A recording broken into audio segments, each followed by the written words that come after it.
Congress General Assembly. I would like to call the meeting to order. What time is it? 42, that's 3. At 3:42 UTC -3. And I will start with introduction to IVSA. So IVSA, what it is, International Veterinary Student Association. I believe all of you already is aware of that abbreviation. It was established in 1951 in Denmark. We are currently the largest veterinary student association and non-profit, non-governmental organization run by volunteer students from all over the world, so basically you guys. And we represent over 30,000 members from 73 at the moment, different countries worldwide and counting. So this is how IVSA worldwide looks like. We have 6 different regions that are highlighted on the map. And this is our mission statement, so this is what we aim to achieve, improve veterinary education worldwide, to summarize. And this is IVSA, structure of IVSA officials. In the middle we can see executive committee, this is me and my lovely EXCO members. We have also regional representatives managed by Gabriel over there. And on the other side, committee and network chairs managed by Lauren. But we should not forget about the wonderful secretariat, which is doing an amazing job behind the scenes. But without them, we would not be able to function and do our projects. So also big shout out to secretariat. And we also have trust, so advisory body that advises me, and the executive committee a lot whenever it's necessary.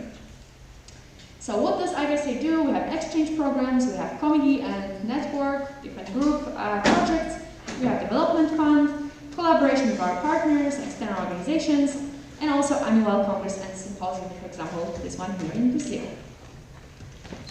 Exchange program is run by the MOD team. We have group exchanges, individual exchanges, which is like more of a one-way support for veterinary students to do some externship abroad. And also in the past few years, we have implemented online exchanges due to the lockdown situation. We have also IVSA standing committees, 5 of them at the moment. You can scan the QR code to get some very useful links to all the social media of our committees to get to know more about these projects. And currently we have 1 network and 2 candidate networks, Alumni Network, Equine and Wild and Exotic Animal Network, that are doing projects within specific field of veterinary medicine.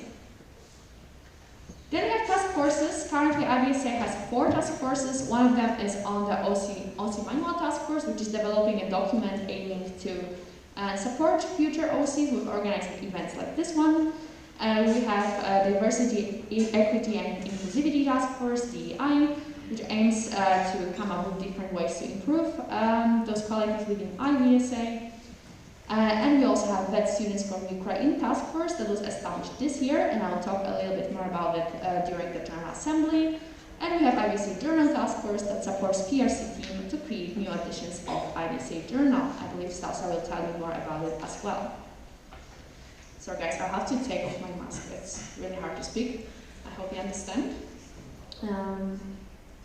Moving forward, we have Development Fund. Run by Adnan and our lovely secretaries that are helping him out. Development Fund exists to support members from low and middle income countries, from our struggling MOs with different projects, various scholarships, and what's the most important, how we collect money for our Development Fund.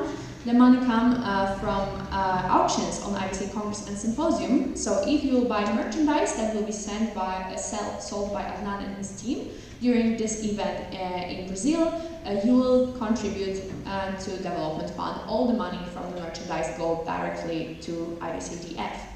Also auctions, we will have silent and live auction. You can donate the items to Adnan. The team will collect them today. Make sure to check on the WhatsApp when they will be collected, and then we'll have the auctions. When you buy the items, the money will also go directly to Development Fund to support our members from struggling MOs. So this is a great initiative. Make sure to support them. Then we of course work with different external partners, as I mentioned. These are the professional organizations, veterinary and public health organizations that we work with. For example, World Organization for Animal Health, founded as OIE, but now it changed the name. We also have Eve that we work with, WFPHA, FASAVA, FECAVA, and the organizations that you heard today during opening ceremony, so WVA, LV, AVMA, and FAVA. And we will talk a little bit more about those partners also during our General Assembly. We also have student organizations that we partner with. WHSA is World Health Students Alliance, and under WHSA falls IVSA, IVSA, IADS, and IVSA that we work with. Additionally, we work with ISOHA and with ES, so Agriculture Students, and One Health organization. And these are partners of our standing committees that are also very important because they help us to conduct different projects for our members. And of course our sponsors, big thank you to the companies that support IVSA. Thanks to them we are all able to conduct all the various projects and, for example, be here in Brazil. And some contact details for the end. If you have any questions, you can talk to Gabriel or check things on our website and social media. Moving forward, this is a very important point, so I would now like you to pay attention. Introduction to Robert's Rule of Order, newly revised. Basically, based on the Robert's Rules of Order, what is happening at the General Assembly will be based. And so this is how we will vote, how we will conduct the General Assembly, so pay special attention to that point. And if you still have any questions, if you feel something is unclear afterwards, talk to your buddies, they are also there to support you. So, introduction, we'll talk about voting as MO, and different methods of casting votes during the GA, and then I will explain you what are Robert's Rules of Order, what are the motions, how you can make a motion, and what are the different types of secondary motions. So, starting with voting, you vote as a member organization, meaning national member organization, so basically a country. If you have separate local chapters within your national member organizations, they need to come together and cause a joint vote. You have 2 votes per member organization, and you need to come to an agreement on how you will vote on different matters during the General Assembly. So you can, because you have 2 votes, you can either cast a vote in favor, 2 in favor, 2 against, 1 in favor, 1 against, and you can also abstain. Please remember that abstain does not mean against, it's completely different, because when you abstain, the vote is subtracted from the total pool of votes, so it's like halfway between against and for. When you can abstain when you don't have feelings about a matter that is discussed, but also if you don't really fully understand it. But if you don't understand something, please make sure to first ask for clarification, ask the chair of the General Assembly, ask everybody, because we want you to fully understand what you are voting for and not just abstaining. I think that's the most important. Then, one more important thing, when we'll have elections for positions or MO, mainly hosting an event, we cannot vote against, we do not vote against the person, we can only vote for or abstain if we don't feel like voting for that person. So if we vote in elections, we can vote twice per person to pick it, cast 1 vote for 1 person and the other vote for another person. We can pick 1 person and abstain, or leave 2 abstain votes. And then how to together come to an agreement, how would you like to vote? If you have within your MO, in your country, just 1 local chapter, it's easy, you just discuss and cast 2 votes as you feel. If there are 2 local chapters under 1 member organization, you can, for example, spread the vote. So give, for example, 1 school 1 vote, the other school 2nd vote, and then vote accordingly. And if you have several different local chapters under 1 member organization, you will still have to basically talk to each other and come to an agreement. The most important thing that I would like to highlight is talk to each other, make sure that the vote you cast are a joint opinion of your delegation. Casting your vote, it is highly recommended that each MO selects official voting delegates. So you can have 1 person that will be responsible for holding the colorful cards that will later on hand to you, that will be raising the cards during the voting, so we have always someone there. Because it's a live event, we don't select one person to be added to our spreadsheet for online voting, you can like pass the cards to a different person if needed, but make sure to always have one responsible person from your MO at the GA that is aware that the person needs to vote, so that you don't miss any voting. And this person will get a set of colorful cards. Later on during the roll call, we'll ask the person to come here when you say that your country is present. And you will get a set of cards. You will get 2 green cards, 2 red cards for the votes for and against, 1 yellow, 1 blue, 1 orange card for different secondary motions that I will later explain. But also on my left, there is a chart with all the colors, so it will be easy for you to remember. So, what are different ways of casting a vote during General Assembly? First of all, any objections. So if the chair feels like we all pretty much agree on what is being discussed, it's an easy motion, the chair can just ask, are there any objections? And if nobody say, I object, if nobody raises a hand, it means you don't object, and the motion passes. So if you want to continue discussing it, if you feel like we need to vote on this, if you disagree with what is discussed, you have to say so. So you have to raise a hand, say I object, and then we will discuss it. If you don't say so, the motion will pass. So keep that in mind. However, we also have other voting methods, for example, card raising vote. So if the chair feels like we have a divided opinion on a specific motion, if there's an objection to a motion, we will move to card raising vote. So the chair will basically ask the delegate to raise green cards and red cards if you're in favor or against, see what is the majority, and we'll go with this vote. However, if the majority is unclear, so we have really divided opinion, almost like half-half, and the chair kind of easily count the colorful cards, then we can move forward to a roll call vote. So the chair will read countries that are present here one by one, and then you need to say out loud if you are for or against, which will help us to calculate it and decide. So also, if you don't cast any vote, you abstain. Keep that in mind. So if you want to have an opinion, cast your vote. Does this know what? Okay.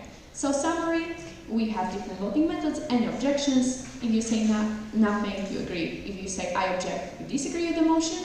Then we have card raising vote, green cards, red cards. You don't raise anything, you abstain. And during roll call vote, you say I'm in favor, I'm against, or I abstain. If you say nothing, it also means abstain. Any questions? I know it's quite challenging, so if you have any questions, you can ask them now. We will also do some trial voting later, so don't worry. Yes, please. My name is Dockery, Ibc Ireland. I just want to ask a very simple question. The 2 votes is not for the total GA, it's every motion? Yes, so every member organization gets 2 votes on each motion. Okay. So yes, you can vote. I hope that is clear now. Thank you. Okay, and very good what you have said. Anytime when you speak, make sure to raise your hand, say your name and country. So thank you for keeping that in mind. Okay, any other questions for now? Okay, I see no hands so far. We will have more time for questions, so don't worry. So I will now describe Robert's Rules of Order and what it is. It is a set of rules during the meeting to make sure the meeting is efficient, that it's in order. These rules do not in any mean to make the meeting strict or restrict your opinions. The reasons why they are there is to give you a platform to have a safe discussion on a certain topic, have an objective discussion, and this is why we really need to keep in mind to follow them. However, also if you are not sure how to speak at the GA, how to make a motion, make sure to or ask your buddy or raise your hand and speak up. We will also guide you, the chair will guide you. So don't be too stressed about those rules. Our primary aim is for you to speak up at the GA. But of course, we need to have some set of rules to be followed. So how do you make a motion? Motion is a formal proposal to the General Assembly. And in order to do that, you need to raise your hand up and then wait for the chair to acknowledge you. Then you state your name and voting entity, so your member organization. For example, if I would be speaking, I would raise my hand, say Anna Szyczkiewicz, IVSA EXCO, and then I state my motion. But if I would not be EXCO, so in your case, I would raise my hand and say Anna Szyczkiewicz, IVSA Poland. So make sure to say the name of the country and not of the local chapter. Then I say I move that, and then you state, you word your motion, so what you want to do. That motion must be seconded, so somebody in this room needs to want to discuss the motion as well. Basically, just scream second. Somebody needs to just scream second, and this means that the motion will be on the floor and we will discuss it. We just need 1 second, but if a couple of you scream seconds, that's also fun. You can do that, but only 1 second is needed to discuss a motion. And then the floor is open for discussion. The person that made the motion has a priority to speak on the motion, and then we'll take other people from the floor. Nobody can speak twice until someone else has spoken.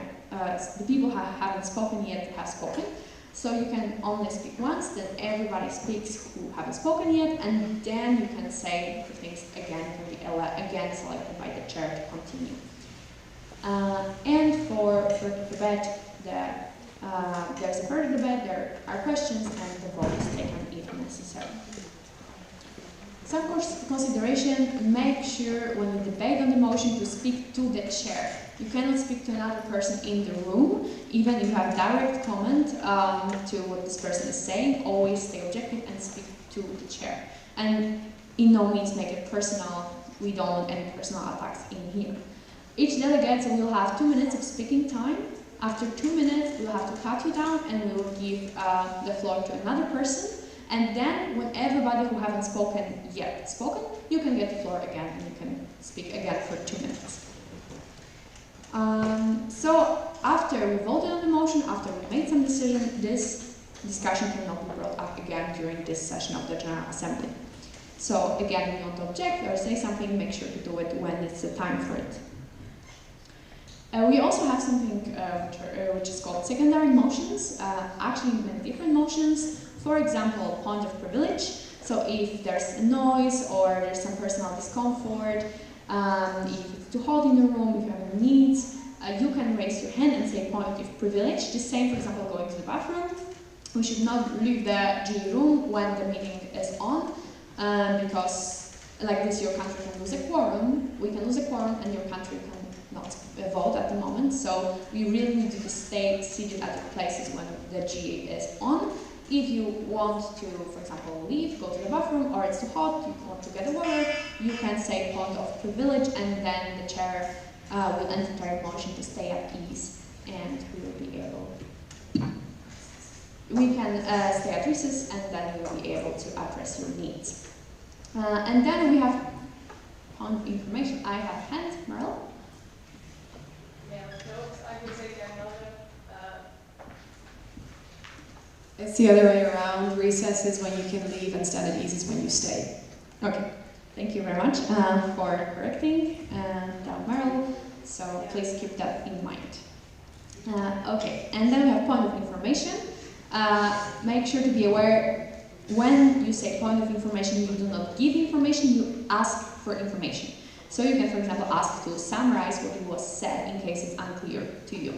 And you will get, for this reason, also colorful cards. Yellow is when you want the person or the chair to speak a little slower. Blue is when you want the chair to summarize the point discussed. And orange when it's too soft and you want, for example, the chair or person to speak a little louder. You can raise the colorful cards you will get really soon. And we also have point of order. If you see that the global rules of order or any IVSA rules, for example, bylaws, are not followed, you can raise your hand and say point of order, just screaming immediately, don't wait for the chair to acknowledge you, and then you'll have to address it. And parliamentarian inquiry is when you have a question about the rules. So, point of information is a general question, and parliamentarian inquiry is a question about, for example, IVSA bylaws on IVSA constitution and how what we are discussing refers to the constitution. You raise the hand, you ask for parliamentarian inquiry, and our parliamentarian, which will elect soon, will double check the bylaws and provide you with necessary information. And then we have other motions, for example, motion to amend. If we have a motion discussed on the floor and you want to amend it, change wording, you can raise your hand and amend the motion. We have also something called friendly amendments. Friendly amendments do not change the meaning. We just change the wording of that sentence, but the meaning stays the same. Also, it is about, for example, grammatical changes, but also I would like to encourage you not to do too many friendly amendments about grammatical changes, because according to IVSA Bylaws, Secretary General can correct all the grammatical changes, commas, and numbering, all those things on his own after the GE, so we don't need to waste our GE time on this. And also there is motion to withdraw. If you started a motion, but you feel like it's not necessary to discuss it, you can always withdraw it. And I move the previous question. If you feel like the debate is taking too much time, we are going in circles, we are just repeating the same thing, you can move the previous question, it closes the debate, and we need to go immediately to voting on the matter. It needs 2/3 majority to move the previous question. So, summary. We have 2 votes per member organization. In IVSA, each member organization has the right to speak and give opinion, but only member organizations with voting rights can vote on certain matters. Abstain does not mean no. It just means that I do not have an opinion, and it's totally different to being against. There are different methods of voting that I described. We use Robert Rules of Order to keep the meeting fair and efficient, and there are also various secondary motions. All the information about what I just said is in the GE booklet. You have received GE booklet via email from Nelson, so check your inboxes. There is GE agenda, and also all the information about what I have just said, so you can always look to it and check out how to make a motion, for example. So now, we will do an example so that you guys can feel what I just said. As a chair, I would like to entertain a motion that this GE will be awesome. Is there any discussion? Anna?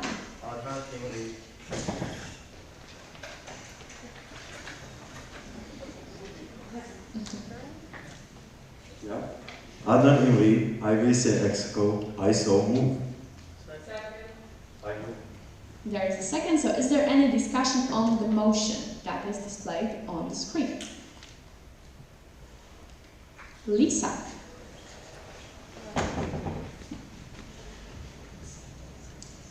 Lisa Buren, IVSA Netherlands. I move to amend the amendment so it reads. I can hardly read it, where it is. So that it reads that this GA will be really super awesome.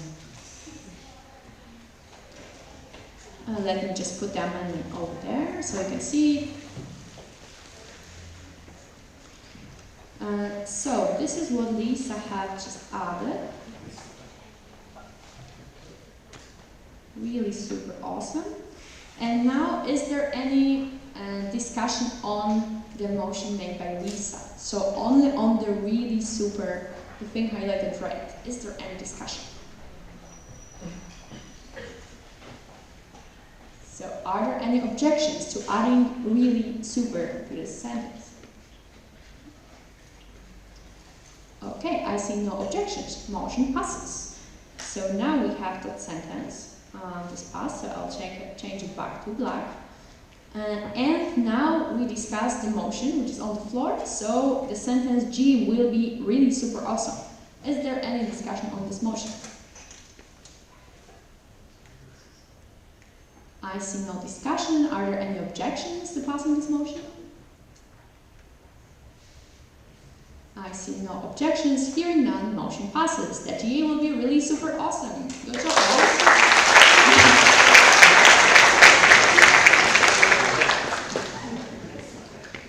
So, moving on, now for real, the chair entertains the motion to grant observers of this session of the General Assembly the speaking rights. Ahmed.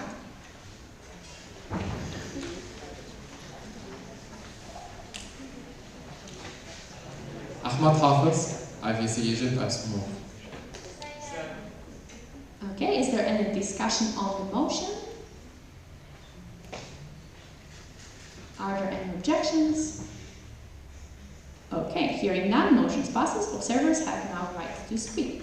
Thank you, guys. Moving forward, last but not least, don't be afraid to speak up. We are here all to help you. Ask the buddies, ask the chair. And if you don't know how to make a motion, raise your hand, try to make it, and we will guide you throughout your way.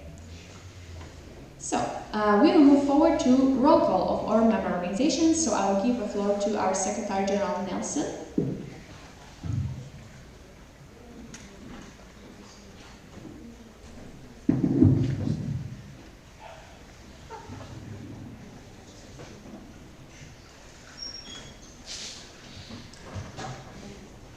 Yes, Nelson Nachong, Exco, IVSA Exco. When I read your MO, I need one person to come and pick the cards. So please listen. We have IVSA Algeria, IVSA Algeria,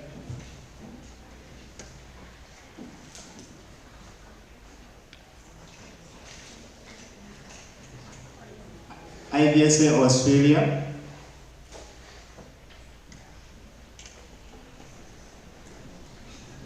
IVSA Australia,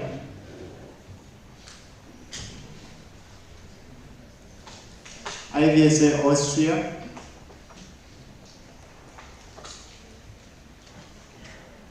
IVSA Austria,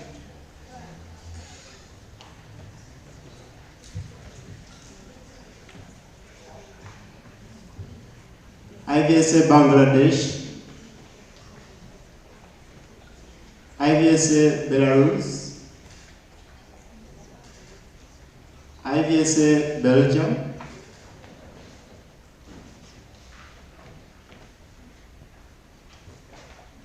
IVSA Bosnia and Herzegovina,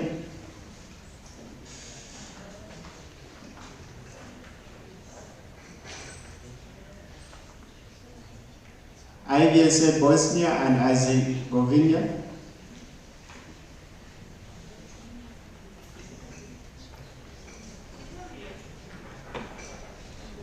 IVSA Brazil,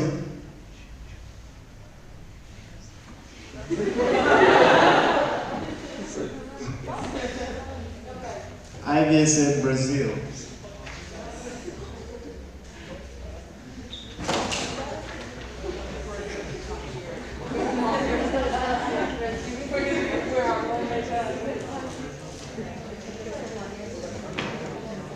IVSA Bulgaria,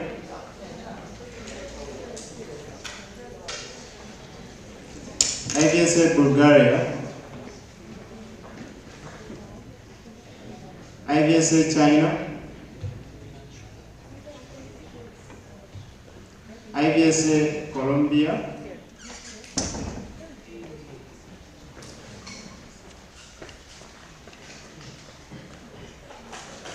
IVSA Croatia,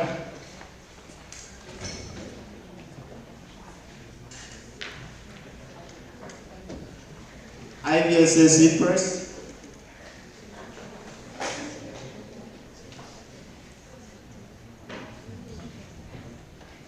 IVSA Czech Republic,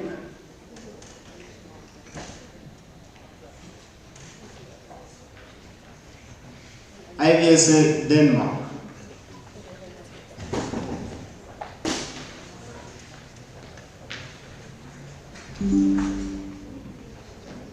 IVSA Egypt,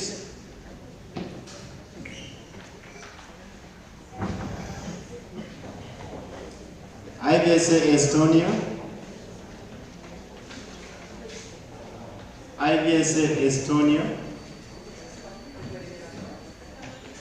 IVSA Finland, IVSA France,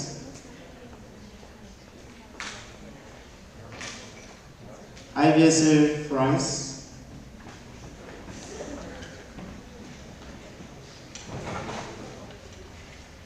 IVSA Germany,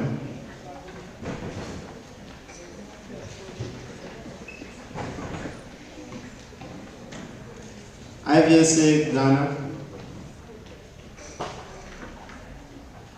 IVSA Greece,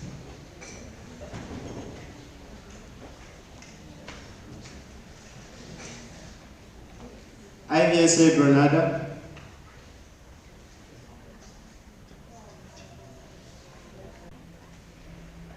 IVSA Indonesia,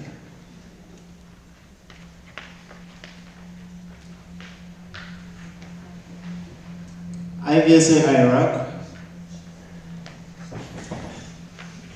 IVSA Ireland,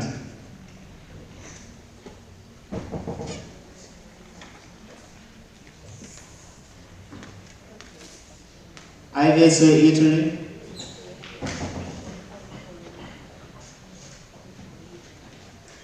IVSA Japan, IVSA Latvia,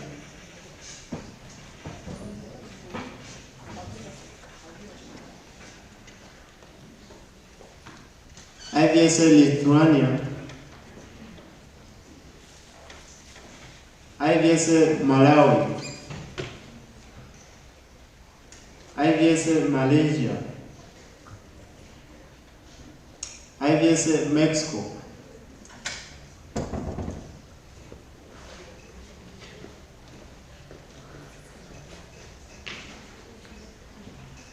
IVSA Morocco,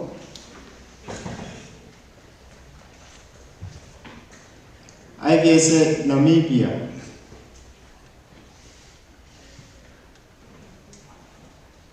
IVSA Nepal, IVSA Nigeria,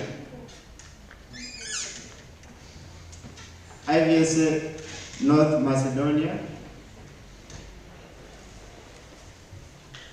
IVSA Norway, IVSA Pakistan, IVSA Paraguay,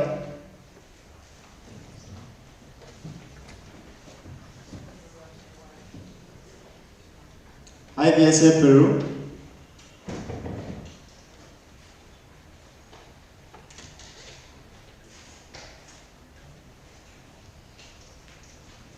IVSA Philippines,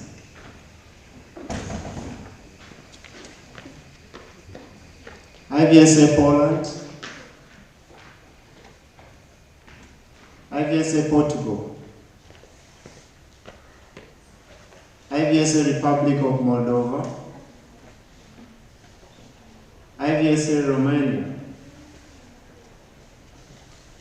IVSA Russia,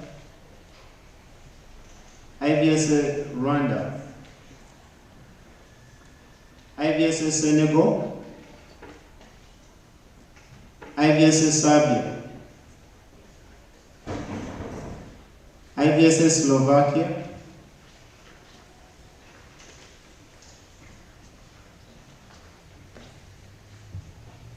IVSA Slovenia,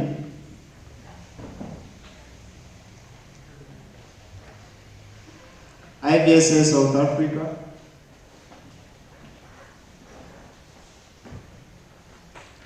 IVSA South Korea,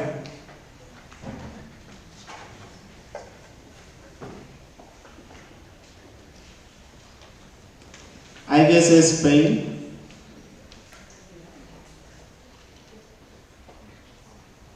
IVSA Sudan, IVSA Sweden, IVSA Switzerland,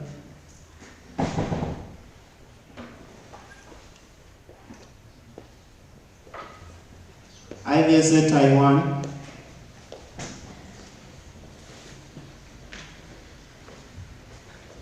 IVSA Thailand, IVSA the Netherlands,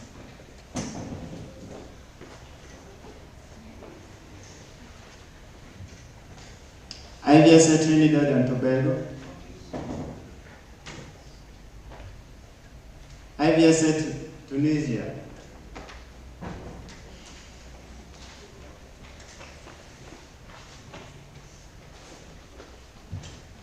IVSA Turkey,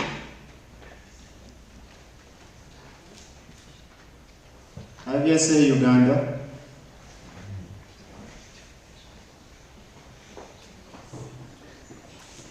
IVSA UK,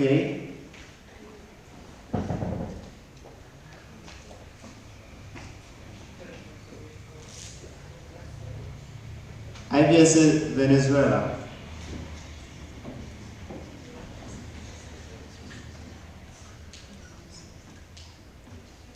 IVSA USA,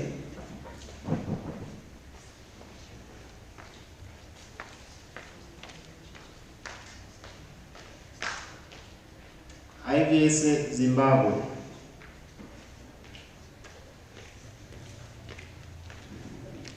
IVSA Zimbabwe. Yes, that's the end of it. We have quorum at 56.52%.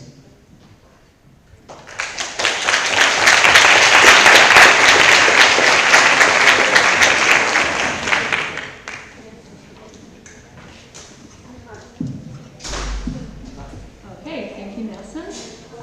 Moving forward with the agenda. Information about granting candidate member organization with voting rights. Based on the current resolution on temporary allocation of voting rights and constitutional amendment. Let me briefly describe what it is about.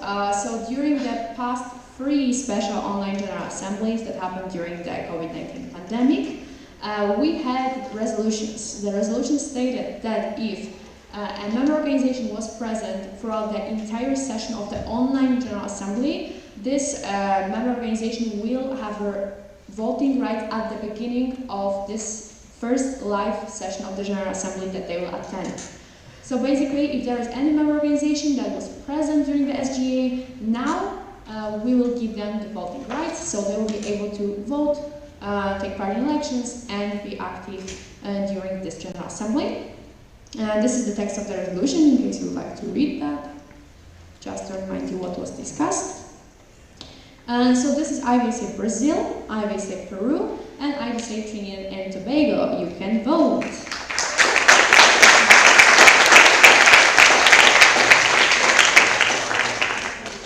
All right, one more information, constitutional amendment. During the online general assembly, we also passed constitutional amendment that would separate our supranational entities to national member organization, meaning that countries, for example, past IVSA SAVMA, that would consist of USA, Grenada, some Kitts and Nevis, and Canada, would be now having voting rights for each country separately, and the same for IVSA UK and Ireland. Due to the constitutional amendment, we also discussed that if they will attend the first live event, they will be also granted the voting rights at the beginning of the GA, so that they are not affected by this constitutional amendment regarding their voting rights. So IVSA Ireland, IVSA UK, and IVSA USA also are now fully voting active entities.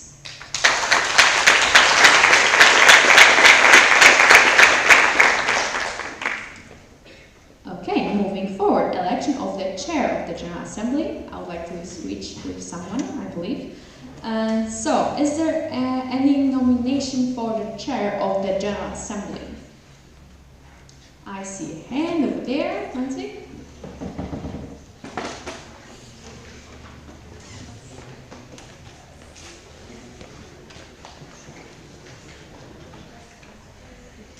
Francis Topar, IVSA Slovenia. I nominate Maria Knops for the chair. Okay, Meryl, do you accept? I accept. Meryl have accepted. Are there any other nominations?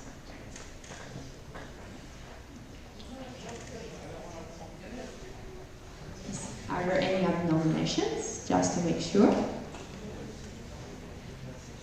Okay, I see no other nominations. In this case, Meryl Knops, IVSA Belgium, is elected for the chair of General Assembly without a vote. Congrats, Meryl.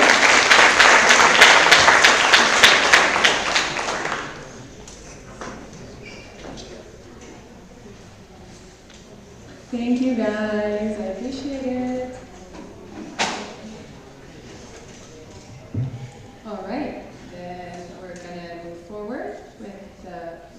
the GA. Okay, so anyways, this is what I'm going to do. And I have a great understanding of a whole bunch of things, which is why I was elected. Next on the agenda is the election of the parliamentarian. So, according to the IVSA bylaws, we're going to appoint a parliamentarian for the duration of our General Assembly, and basically they're going to be responsible for ensuring that our GA, so everything we're doing here, is going to be according to our bylaws and our constitution. And then you guys, as explained by Anya previously, you guys can call for a parliamentary inquiry if you're not sure how something's working or how IVSA functions and you want a little bit more elaboration. You can call for a parliamentary inquiry, and then the parliamentarian is going to look it up, or either doesn't even have to look it up and can just answer from his or her previous knowledge. So yeah, the parliamentarian also needs to have great understanding of IVSA constitution, bylaws and manuals, and have some knowledge over Robert's Rules of Order. Having said so, I'm now opening nominations for parliamentarian. I see a hand. Can someone run to her?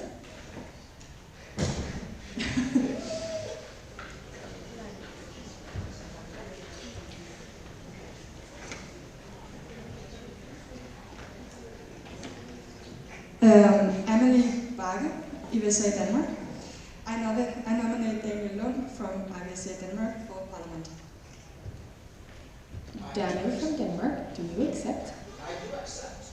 Okay, congratulations.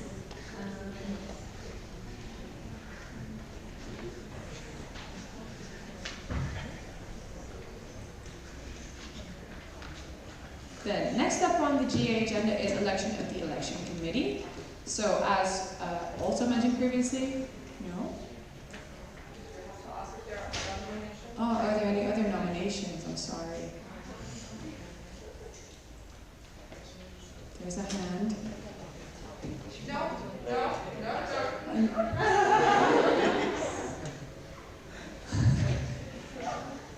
There are no other nominations.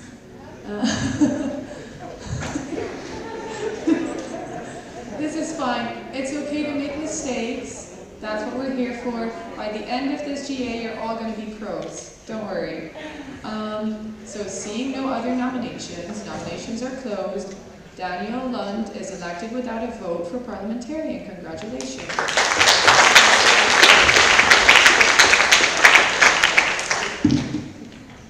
And now, election of the election committee. So, we're going to have elections again. And for those elections, we need an election committee that are going to be impartial, unbiased, and they're going to have no conflict of interest with the elections.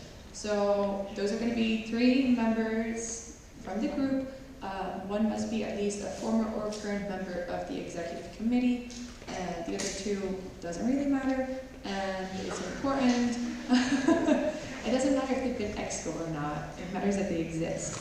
And then the people in the election committee are not allowed to actually run for a position, so that's also important. Okay, I think it's clear what the election committee does. So now the nominations for election committee are open. I see a hand. Which one? That one. I don't all of them are there. I see hands. There's multiple places. It's fine.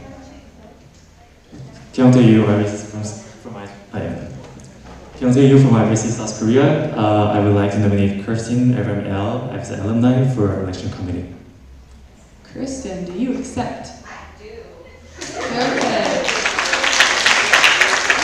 Third time's a charm. You did great. Yes. Katarina. Constantine Ibc Grants. I would like to nominate Tessa von Dunen, I hope I'm saying it correctly, Ibc the Netherlands. Tessa, do you accept? I accept.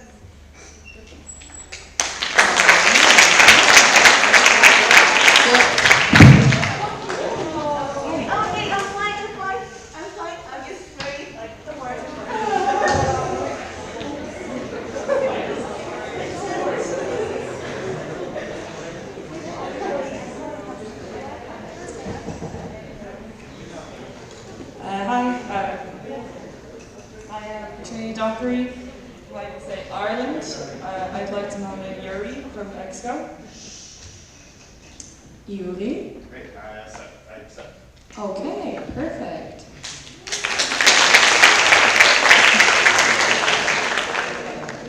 Are there any other nominations?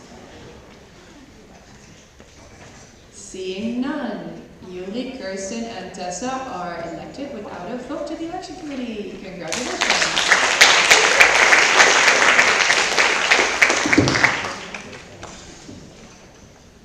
Okay, then next up on the agenda is amendments to and approval of the proposed agenda. Does anyone have any amendments they want to make to the agenda? That was sent to you by email. No amendments. All right, then are there any objections to approving the proposed agenda? Seeing none, the agenda is approved. Yay.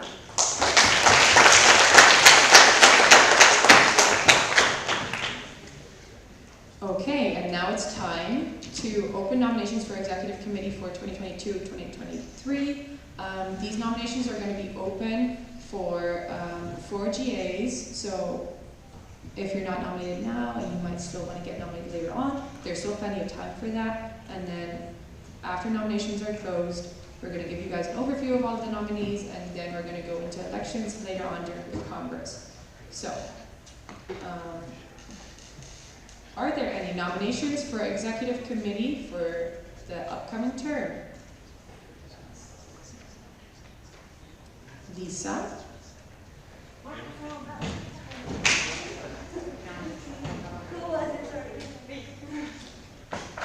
Be careful.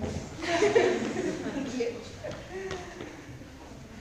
Lisa Buren, IVSA Netherlands. I would like to nominate Ahmed Havas from IVSA Egypt for the position of DAD. Okay.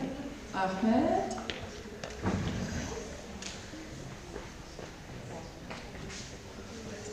Ahmad Hafiz, Ibc Egypt. I accept the nomination.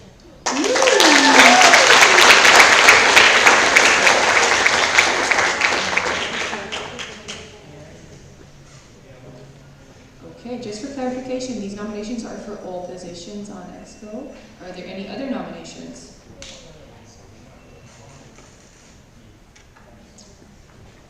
Seeing something.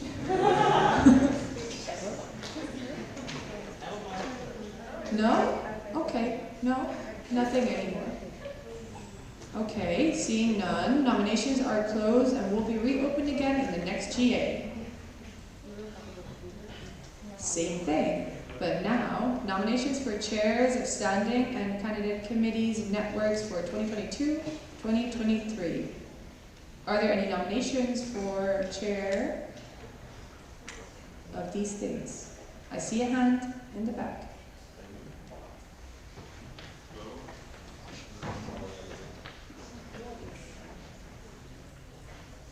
Onsus Borbi, IVSA Tunisia. I nominate Mariam Zakaria from IVSA Nigeria, but she's not present here, so I don't know if I could nominate her or not. Yes, you can nominate her. Okay. Is there anyone that can accept on her behalf? Okay. Yes, Matthias? She was the one who asked me to nominate her, so... Yes, but we need someone here to officially accept on her behalf. So... Oh. Also, which committee? I need... Can we do it again? Okay. Alejandra, can you go back to uns, please? Can you redo the nomination and state which committee? And the name. Everything. Do it all again. Yes. Okay. Onsus Borbi, IVSA Tunisia. I nominate Mariam Zakaria from IVSA Nigeria for the chair of Standing Committee on One Health for the next term. Perfect. Is there anyone to accept on her behalf?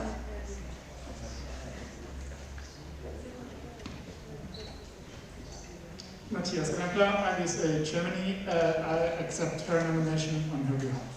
Perfect. Okay. Thank you.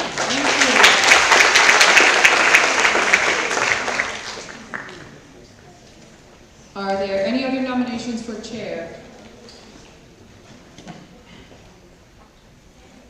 Seeing none, nominations are now closed and will reopen again in the next General Assembly. Next up, nominations for regional representative for 2022-2023. Are there any nominations for regional representative?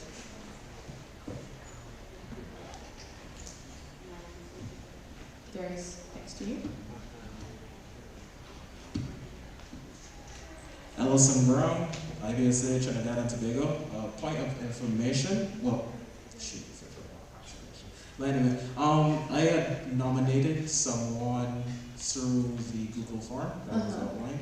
Do I need to restate that now for everybody to hear, or No. We will show the nominations in the next GA with everyone that's been nominated previously as well. Okay. Are there any other nominations? Seeing none, nominations are closed and will be open again in the next General Assembly. Are there any nominations for Secretariat?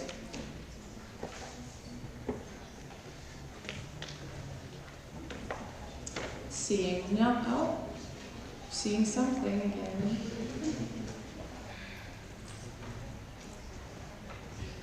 Alison Brown, IVSA Trinidad and Tobago. I would like to nominate Shubham Narwal from IVSA India. Okay.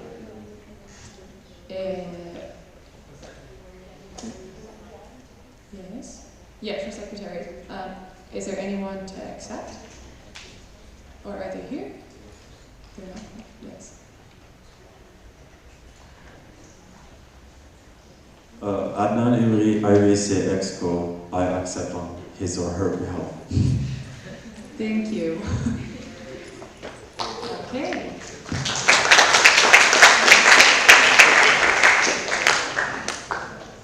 Are there any other nominations for Secretariat?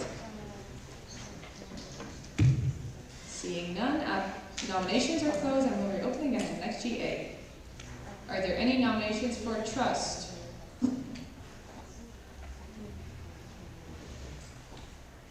Seeing none, nominations are closed and will reopen again in the next GA. Are there any nominations for this 72nd? Yes, IVSA Symposium. 1.5 years away. Nominations are now open. Ooh, exciting.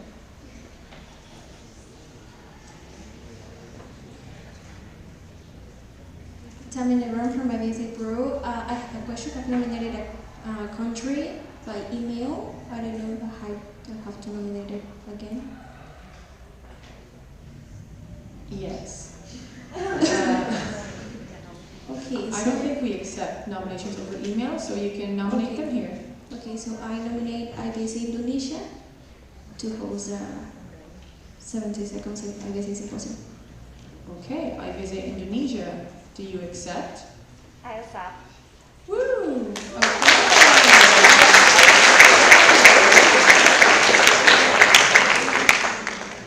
We might get to go to Bali eventually after all. That's fun. Are there any other nominations for a symposium of the 72nd IVSA thing?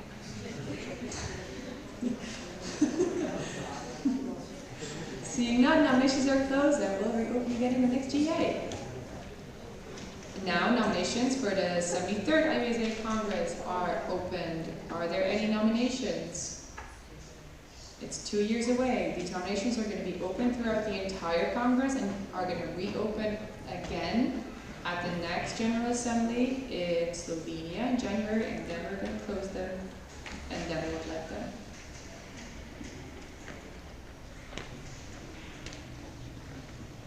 Martina Maria, IVSA Indonesia. I would like to nominate IVSA Peru for the host of the 73rd IVSA Congress. Ooh, IVSA Peru. Okay.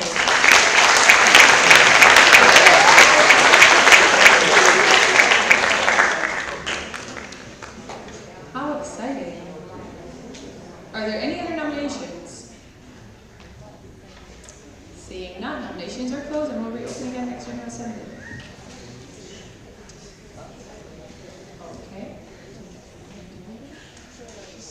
Then, next up on the agenda is change of the IVSA office address, and I will hand over the microphone to the president. Okay, it's me again. I'll talk briefly about the office change of IVSA. So I would like to highlight we are still in Belgium, Brussels. We just changed the building where our office is based. Due to the fact that IVSA Global is registered in one office together with FVE, Federation of Veterinarians of Europe, which is our partner, and they are kind enough to allow us to officially register IVSA in their office. However, they needed to change their office, therefore they took us with them. And we needed to change the office address. So if you see the top bar, this was our previous address. And then the bar below, it's our new address. So yeah, we will also have a lovely new address, full cares. And this is also in all our official documents that are also in the government in Belgium. Are there any questions regarding the new address of IVSA? Okay, if there are no questions, I will give it back to Merle. Thank you.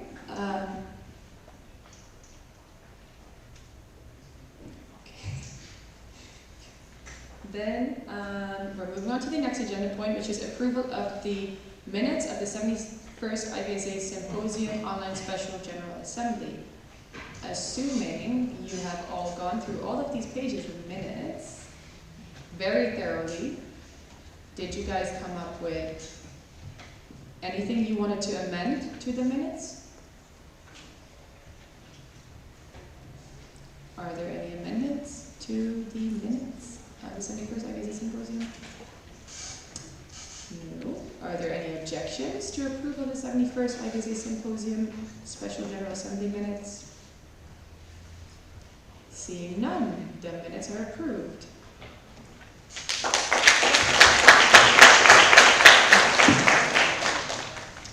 Okay, and then I'm going to hand over to Emina to present the preliminary financial report for this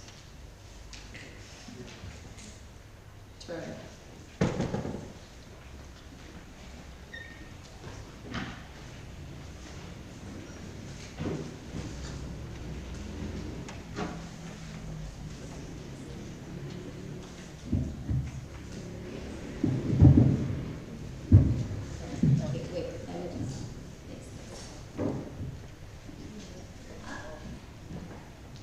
Okay, all right. Hi guys, I'm Inina, and I will be presenting my financial report of the year 2021-2022. So next, this is supposed to be 71st. Sorry. Okay, so I would like to shortly discuss where we keep our money. We have 3 places where we keep our money, which is the Belgium account, our primary account. Next is the American, the subsidiary account, and we have the e-wallet, which is the PayPal wallet. Next, for the funds, we keep our money in 3 separate funds. We have Central Fund, Development Fund, and Reserve Fund. So Reserve Fund is usually just reserve, but then if we need extra money to get from, that's where we get our money. Okay, so for the DD expenses, we have had 4 scholarships, which amounted to 3,906.04 euros. And then we have 5 DAD travel grants, which are all here. Hi guys, congratulations for winning the grant and being here. And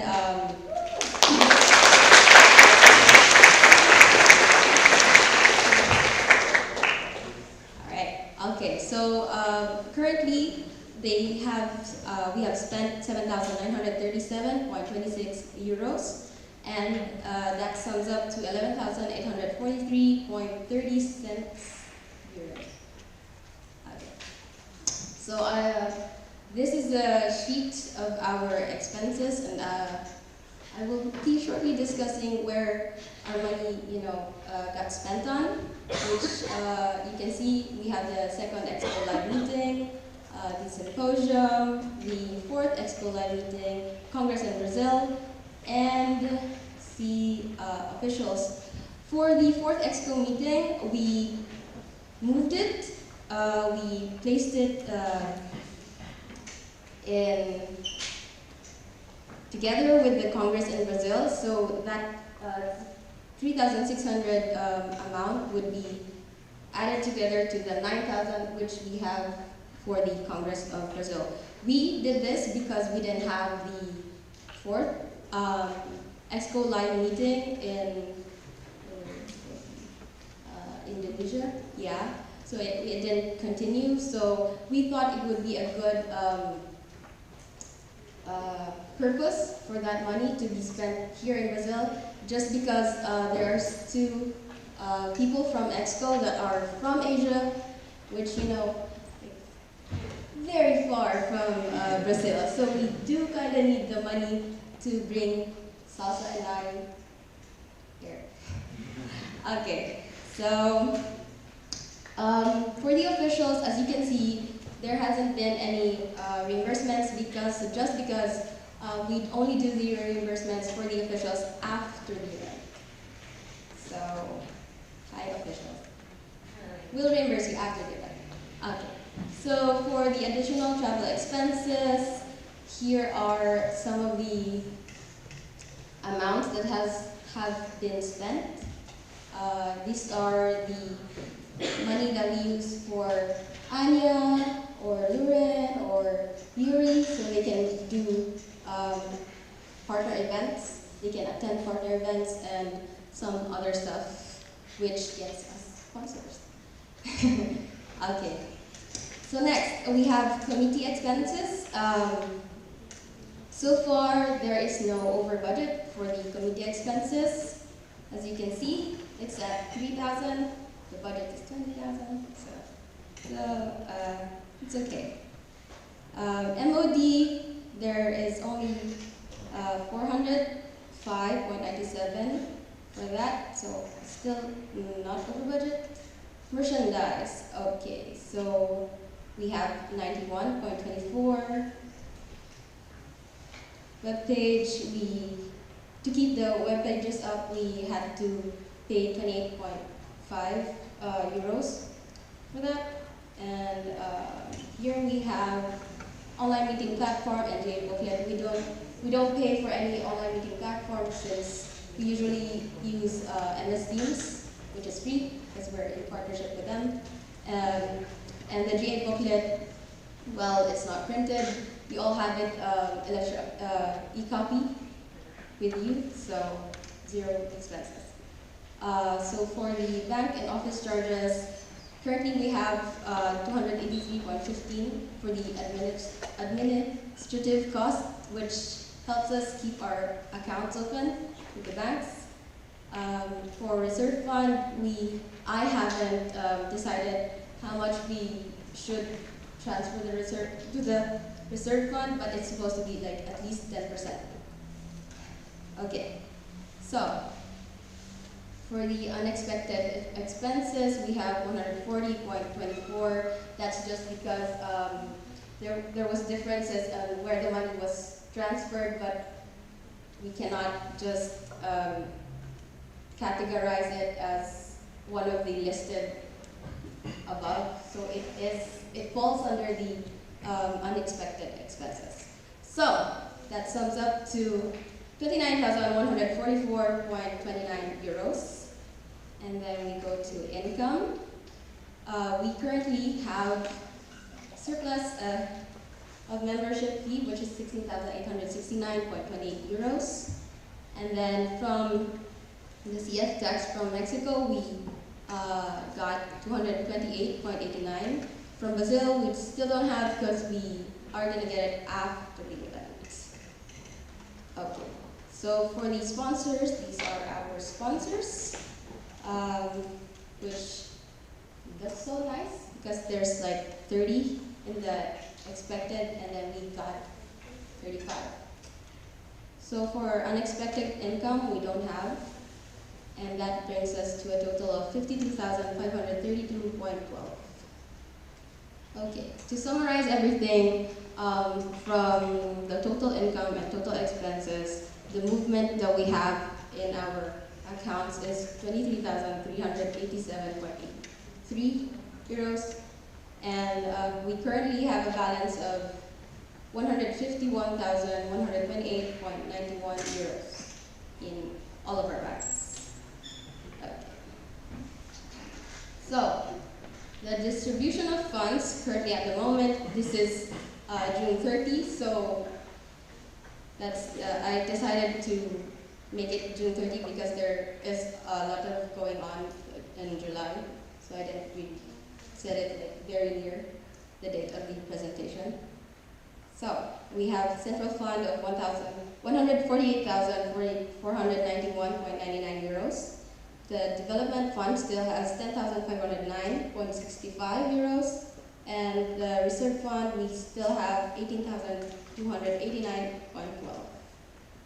And total we have 177,290.76 euros.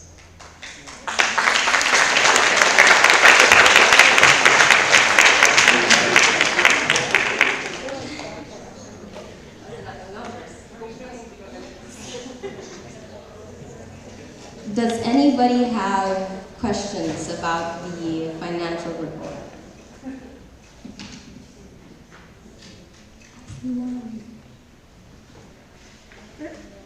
Oh.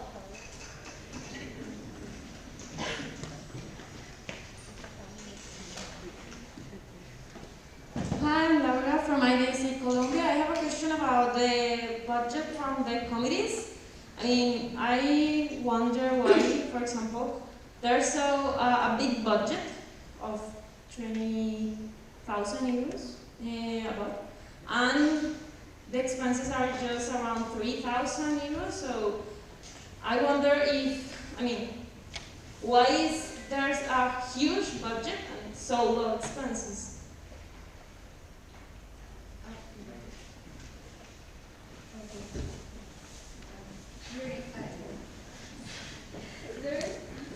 Yeah.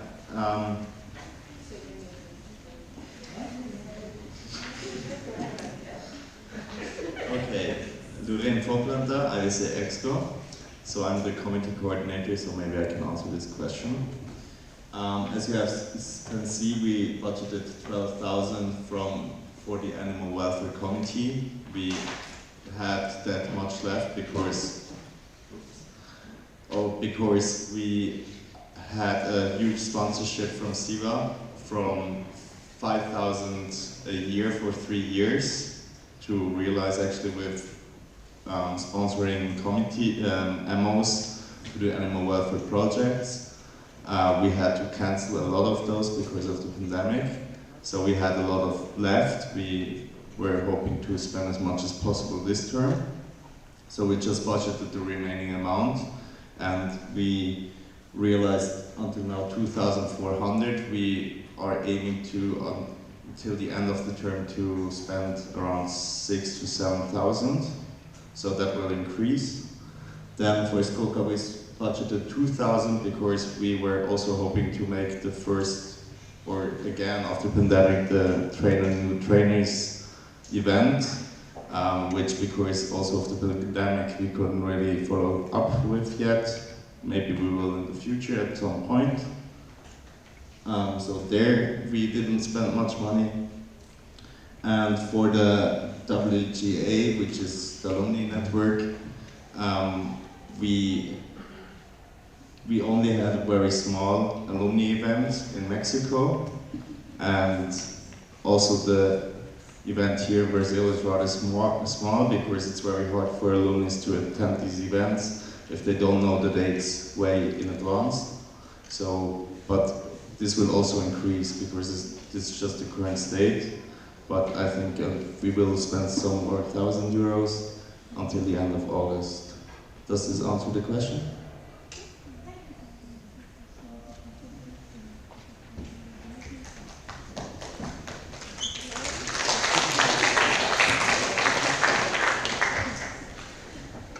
Does anybody else have any questions about the financial report?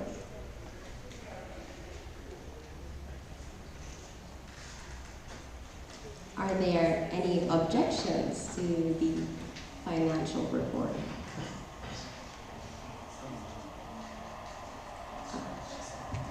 Okay, so thank you guys for listening to me.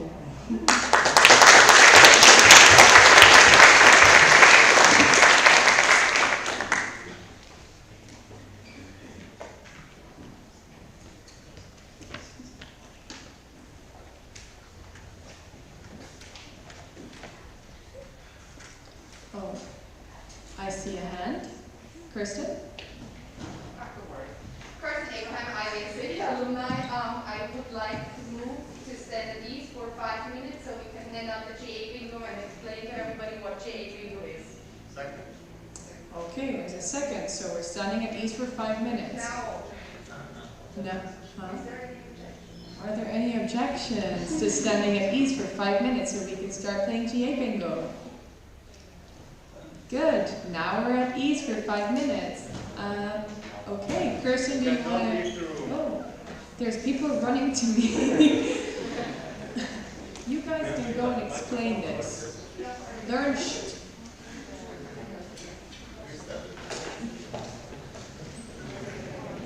Alright, so for clarity's sake, I believe all of you, or well, most of you hopefully knows what bingo is. Basically, you have a plate of different things that happen, and as they happen, you cross them out. During the GA, a lot of good things happen, and that's why we try to have this list just to keep people a little bit entertained throughout the GA. One of them, for example, is the chair is confused. So when you get your GA card and that's on there, she was confused just before. And I am keeping track of all the things that happen, so whenever someone has bingo, just yell it. That is always the correct thing to do. Alright, we're gonna hand them out and then we're gonna get back to GA.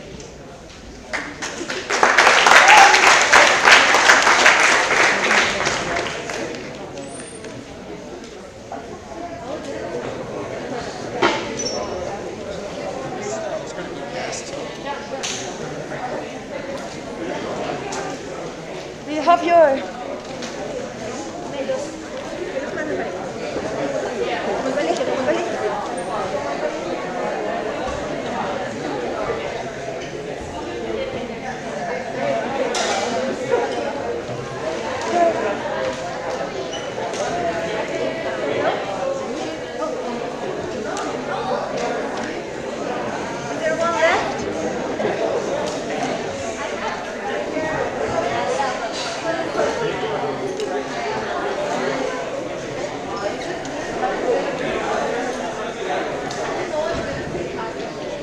one for me, please. Thank you.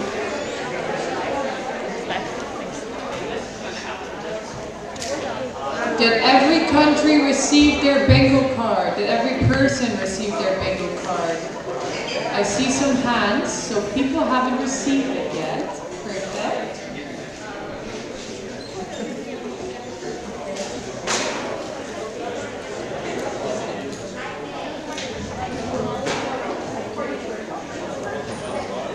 Do I get to play?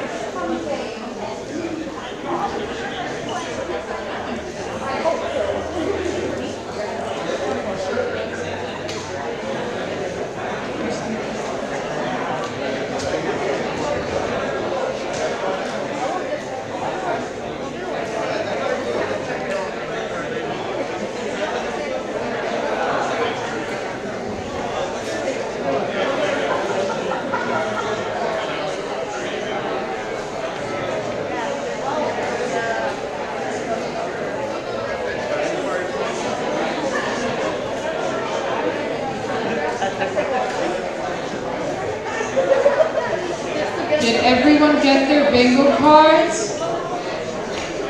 Yes? If you didn't get your bingo card, please raise your hand. Gabriel didn't get one. I have one here.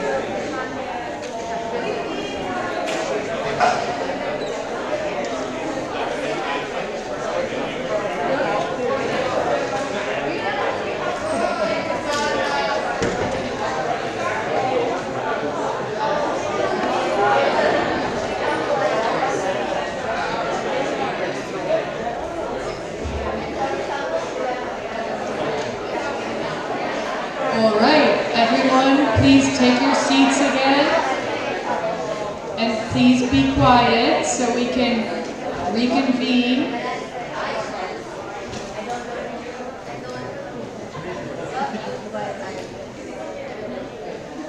All right, now that everyone has their bingo cards, please be quiet. Thank you.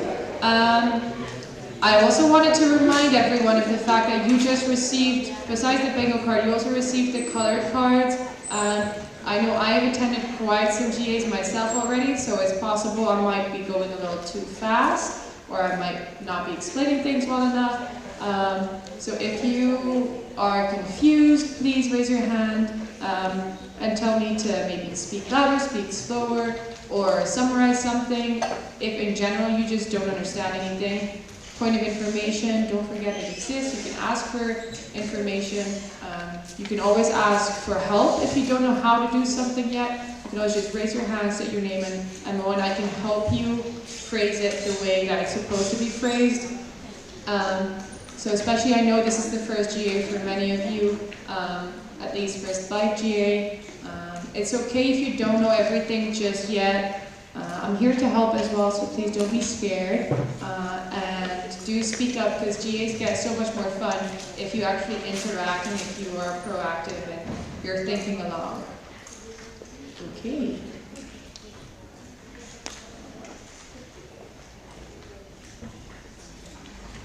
One second.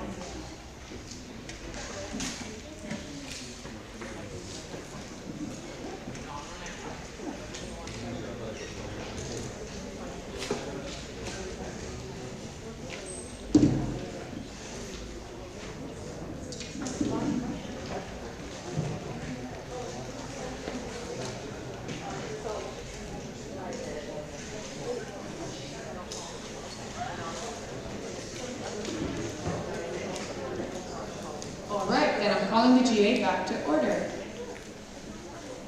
at 5 p.m. Brazil time. I like it. Okay, next up on the agenda is nominations and election of the financial report auditors. The chair is entertaining a motion to table this agenda point. Daniel Lunt. Daniel Lund, IVSA Denmark, I so move. Second.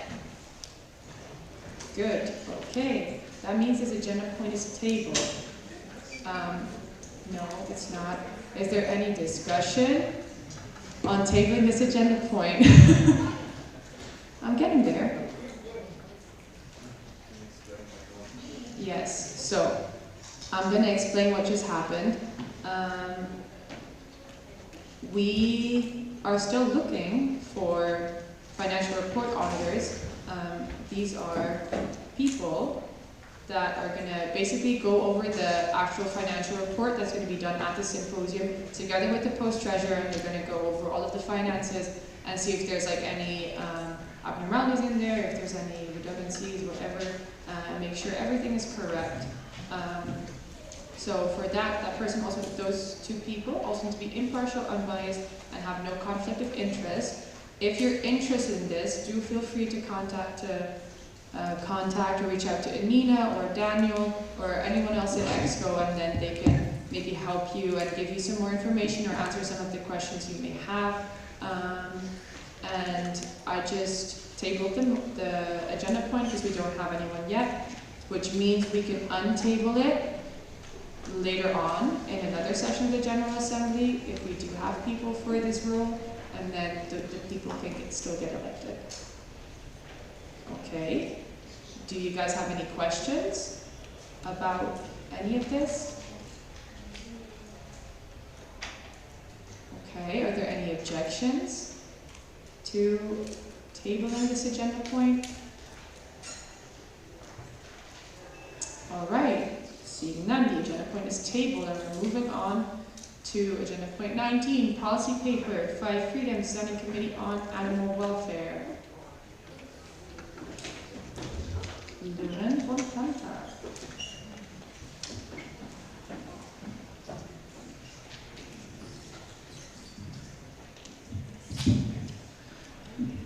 Loren von Planta, IVSA Exco. We would like to present to you the policy paper of the Animal Welfare Committee on 5 Freedoms. This is actually a policy paper we already had in IVSA, but the Committee of Animal Welfare, the Standing Committee on Animal Welfare, went over it and adapted it a little bit. It has been sent out to you guys together with the minutes of the last symposium and the final amendments.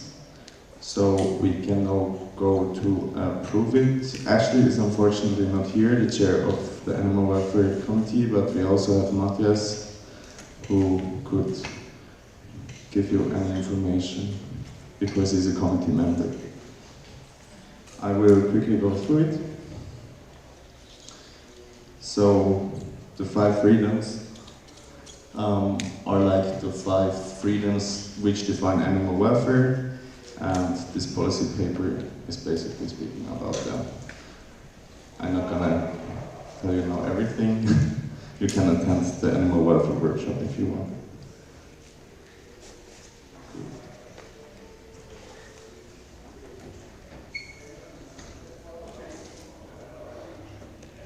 So I move to accept the 5 freedoms to 5 demands policy paper. Okay.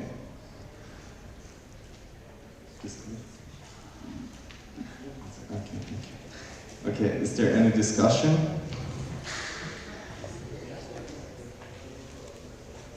Is there any discussion on approving this policy paper?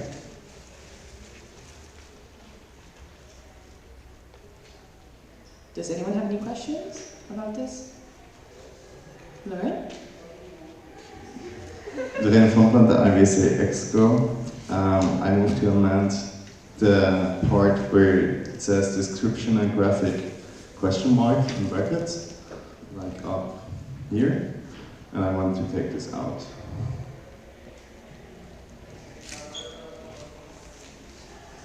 I move to strike out the part which says description plus graphics. That's a friendly amendment that the SG can do is like formatting error.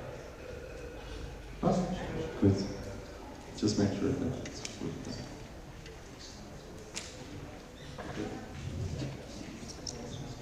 Good, it's a friendly amendment, so we don't need to really discuss it. Good. Are there any other points of discussion on approving this policy paper? Are there any objections? Seeing none, motion passes. The policy paper is approved.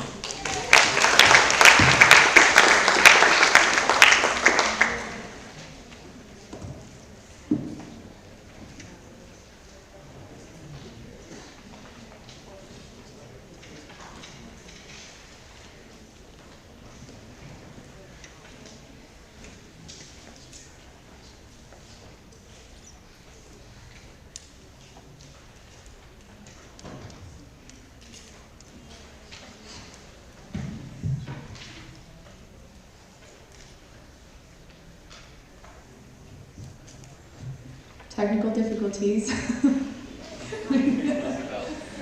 That sounds like something that might be on your bingo cards. And we're back.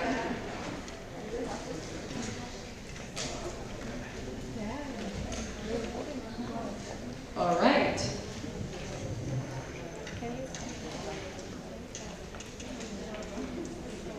Next up on the IVSA agenda is the bylaw amendment on the equine network.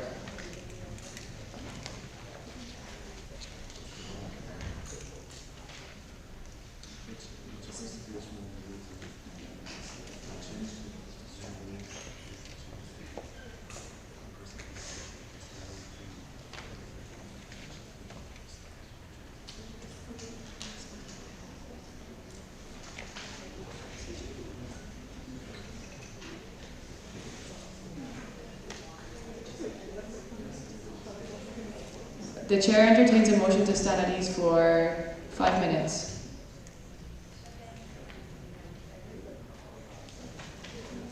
Lisa Buren? Lisa Buren, absent, and moved. Okay, we're at ease. But we're gonna just fix it because the presentation has a mistake. The wrong slides are in here. We're going to get the correct slides in here now, and then we're going to continue. Thank you for your patience.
All right, we managed to get the correct slides in here. So I'm lifting the stand at ease, I'm calling the GA back to order, and then I'm handing over to Gary from Planta to give some more information on this bylaw amendment. Hello, it's me, Gary from Planta, IVSA. So we approved last symposium the approach how we want to deal with new committees and networks by actually having candidate networks or committees for 2 years, and once they are running for 2 years there should be a proposal submitted to the GA to give them a full status of committee or network. The equine network was established as an equine community 2 years ago, and therefore we now propose this network to become a full network and be added to the bylaws. So currently our bylaws state that we have 5 standing committees and 1 network. Those. And we move to add the equine network and replace the one network with 2 networks in 9.1 general of the bylaws. The mentioned section of the bylaws would then state the following as displayed on the screen.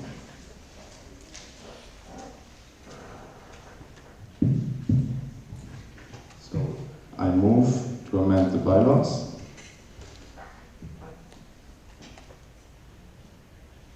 That's a motion. What does a motion need? Good job! Is there any discussion on this bylaw amendment? Alison. Alison Brown, IVSA Trinidad and Tobago.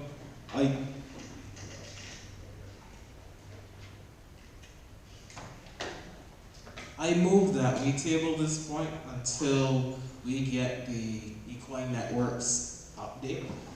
The agenda point that would be is 22.16.2 in the agenda. Okay, is there any discussion on tabling? Is there a second? Second. Is there any discussion on tabling this agenda point?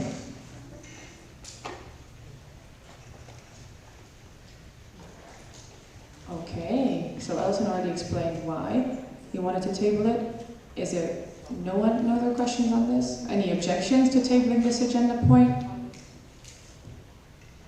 So that means if you object now, we will continue to discuss it. If there's no objections, we will table it and we will do this after we've had their update.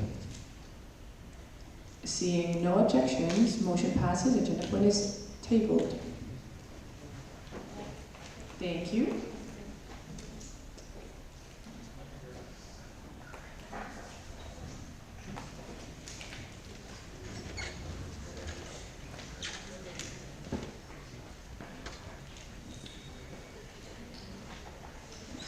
Oh no, I did a thing. I lost it.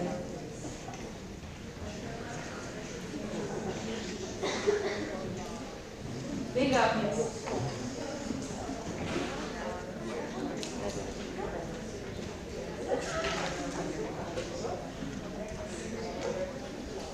All right.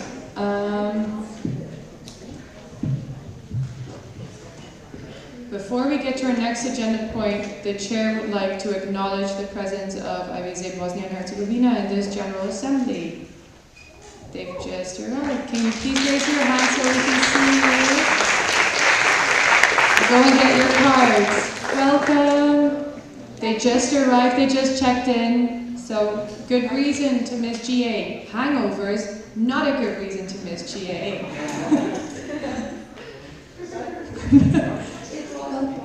No, I know, you're fine, you're fine. Yes. All right, so welcome, Bosnia and Herzegovina. Then, having done that, we can move on to the second bylaw amendment on the Alumni Network.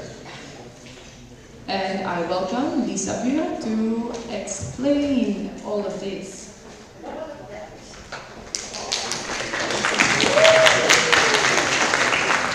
Hello everyone, I'm not just Lisa Bühner at IVSA the Netherlands, I'm also the chair of the Alumni Network.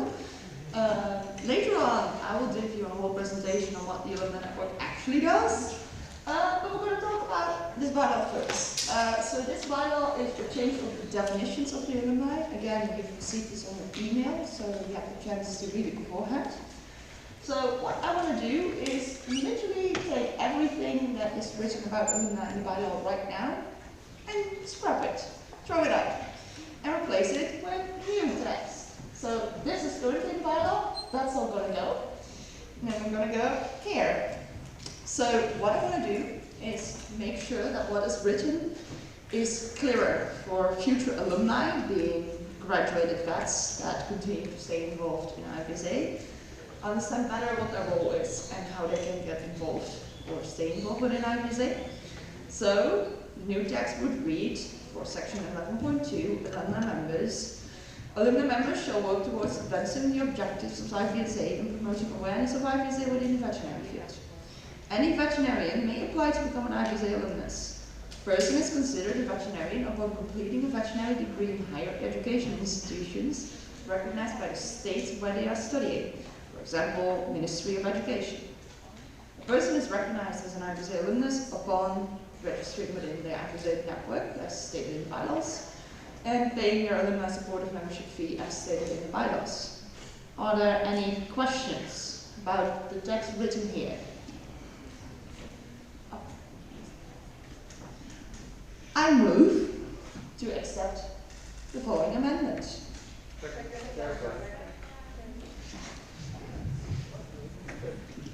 Is there any discussion on accepting this amendment to the bylaws? I see a hand. Anna from Germany. I'm already learning names.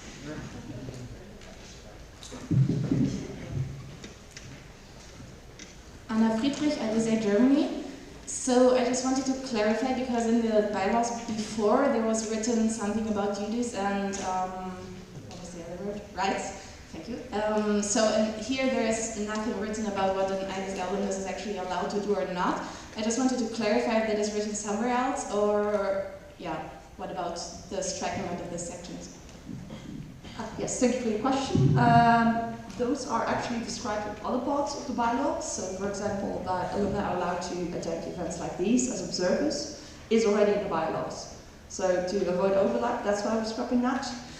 And there will also be what we call a manual. So, there's like additional information to this with, hey, we currently have these projects available to alumni to interact, but those may change over time, which is why we don't put them in the bylaw. Does that answer your question?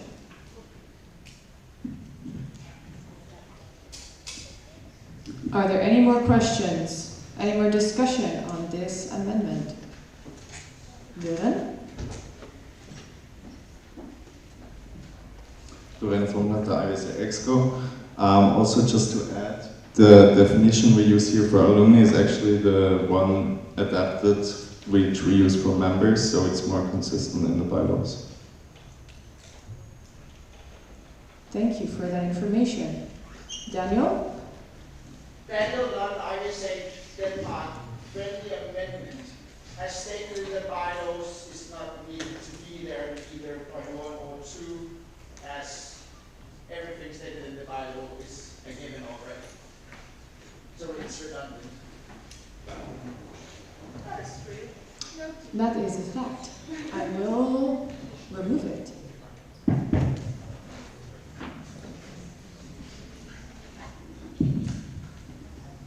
Alright, so just in case you forgot what a friendly amendment was, a friendly amendment is an amendment to a motion that doesn't change the meaning of the motion, and it doesn't need to be approved because it's friendly. If you're making a mean amendment, that does have to be that does have to be voted on. I shouldn't laugh at my own jokes, I'm very sorry. Okay, is there any other discussion on this amendment? No. Are there any objections? No. Seeing none, motion passes.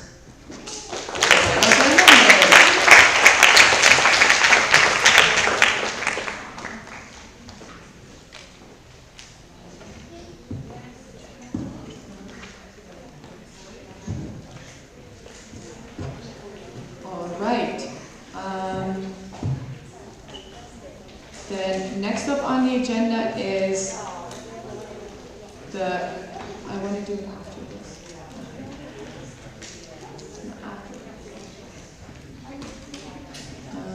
The update for President. Anya, go ahead.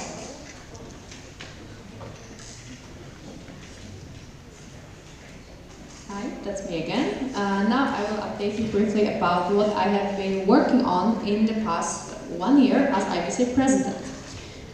So, my role as IVSA President consists of work regarding internal relations as well as external relations. In my presentation, I'll talk very much in general about what I have been doing in both fields. Due to the fact that pretty much this whole G is what I have been doing this year, so we'll have several different presentations from partners, other activities, and I coordinated some of that, so you'll get to know much more about my actions throughout this stay here. But let me summarize it briefly in this update. So let's start from external relations. It's of course a day-to-day communication with IVSA partners. So we have communicated via email. I have attended several meetings with them, both in person and online meetings, and we talked about different ongoing and possible future projects with them. Moreover, I have attended several partnered events. Throughout my term, I will also have separate updates on each partner event that I have attended, so you'll be able to get to know a little bit more about my work in this field and ask me more specific questions then. During the events, I had public speaking on behalf of you, and I spoke to those partner veterinary organizations.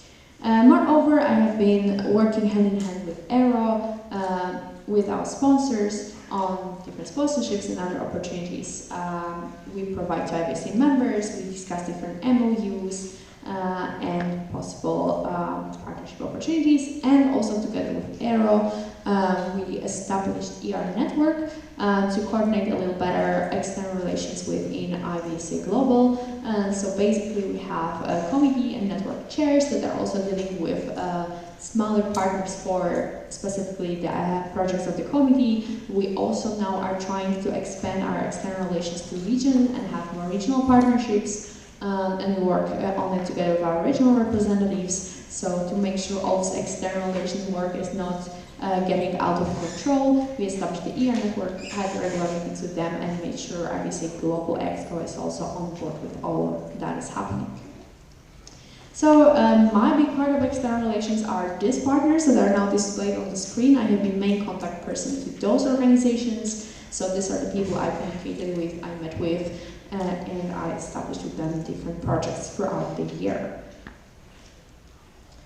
Now a little bit about internal relations, of course, team leading, mainly leading off my wonderful EXCO, but of course I also was in touch with many other different officials on more specific projects.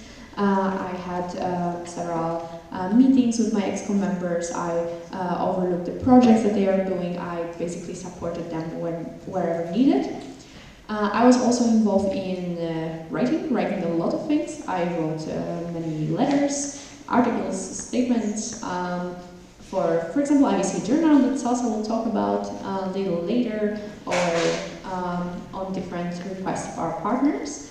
And there's also chairing, meetings and planning, mainly the EXCO meetings that we had monthly this term. I was chair of those meetings, and I supported also SG with planning those. And documentation and legal procedures, it's a lot of work. You can see a lovely bunch of papers that I was submitting to our government in Belgium to, for example, change the names of the executive committee in Belgian government, or change the official address of IVSA. Together with Treasurer, we also figured out that tax declaration form, so all this paperwork together with government in Belgium, which is a lot of work as well. Regarding internal relations, this is my wonderful executive committee that I worked hand in hand with this year, and also I put trust in here because I wouldn't be able to do this work without the lovely trustees that advised me throughout the term. Thank you so much for being there for me.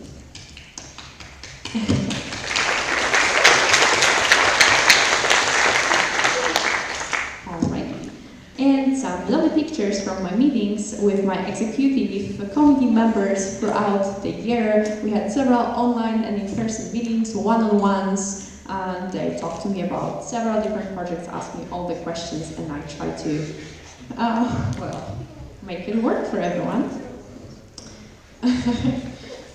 And emergency, I'm also kind of emergency contact person in IVSA EXCO. So in case there's any very important urgent project, something that needs to be done here and now, or if there's some confusion within the team, something that needs to be handled, I am the emergency contact person coming with a pretty helicopter like this and trying to put down the fire. So yeah, this was basically my update. You will get to know more about my activities throughout this GA. Thank you. Do you have any questions?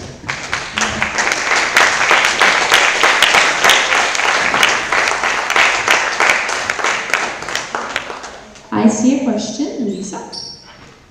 Not a question, but a point of privilege. Can someone from the RC try and see if we can switch the ACs on? It's because it's going to be quite hot and stuffy here. We need an airflow so it doesn't go with things.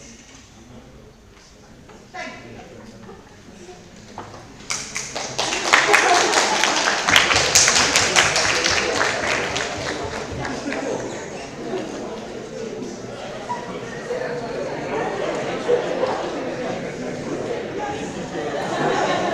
Alright, point of privilege does not mean you get to start speaking. G is still happening. Gabriel's going to try and turn the ACs on. In the meantime, Anya, do you still want to ask for questions? If anyone still has any questions on the president update.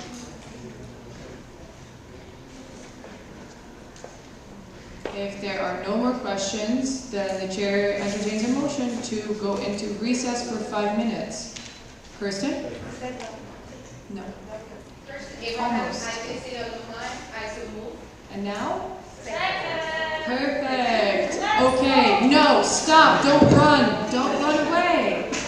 Okay, so, I had to act really quickly. We're in recess for 5 minutes now. We're going to try to turn the ACs on. Recess means you get to... Oh, is there any discussion? No, is there any objection?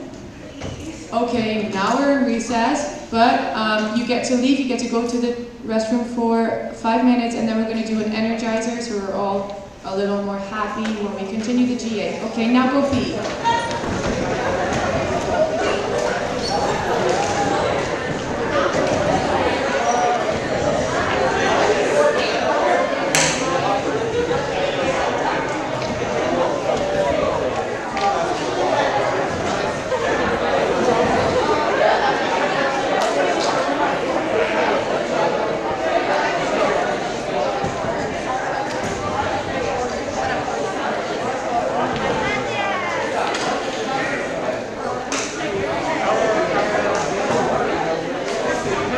Only 5 minutes, remember, I want you back here soon.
just a quick announcement from my end. Thank you so much for participating.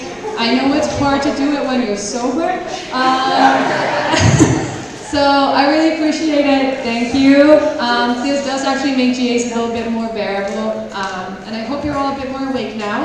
So that means I'm calling the GA back to order at 5:51 p.m. Brazil time. And then I'm handing over to Anya for the next agenda point on the executive sessions.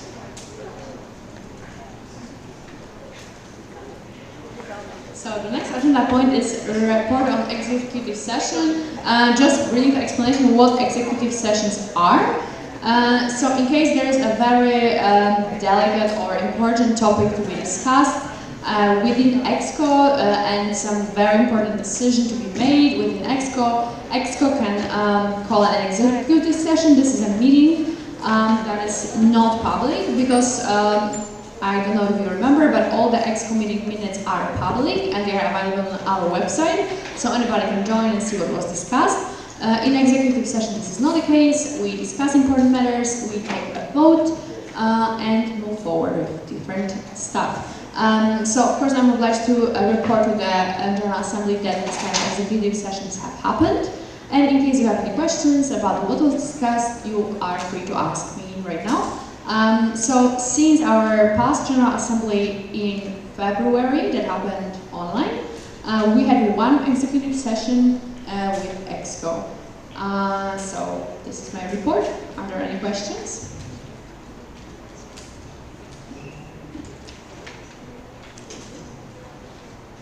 Okay. No questions? Kerstin?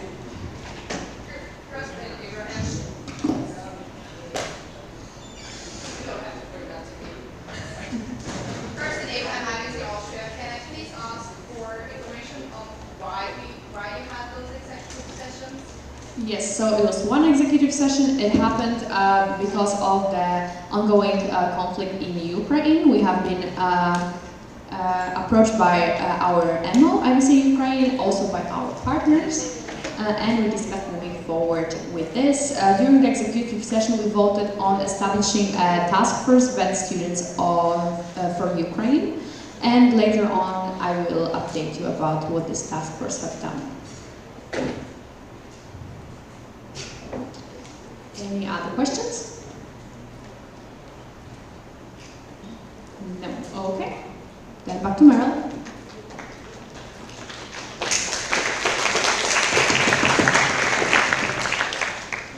All right. Next up on the agenda, the External Relations Officer update. Yuri.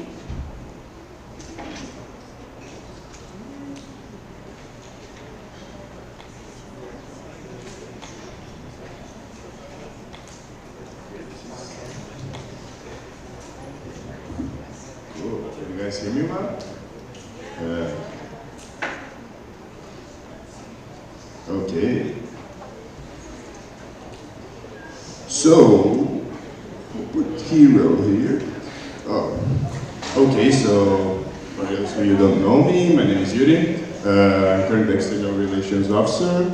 And yeah, basically I'll do my report now for the past 6 months that I've been ahead of this position. So during my time as hero, my main goals was to continue our partnerships, right? So renewing them, engaging more our current sponsors within IVSA, right? So not only using them as a money-maker machine, but also put them to do activities with our committees and bring more benefits to our members. And also focus on regional partnerships. That was something that we still haven't. We didn't do that much, with the exception of Europe. And of course, focus on new partnership, which is also kind of my job.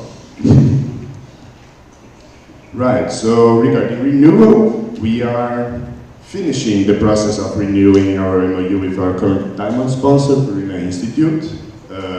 This MOU is being finalized and almost ready to be signed. So the next term we'll have money from them. Our MOU with Royal Canin, which is just pending on our signature to be finished.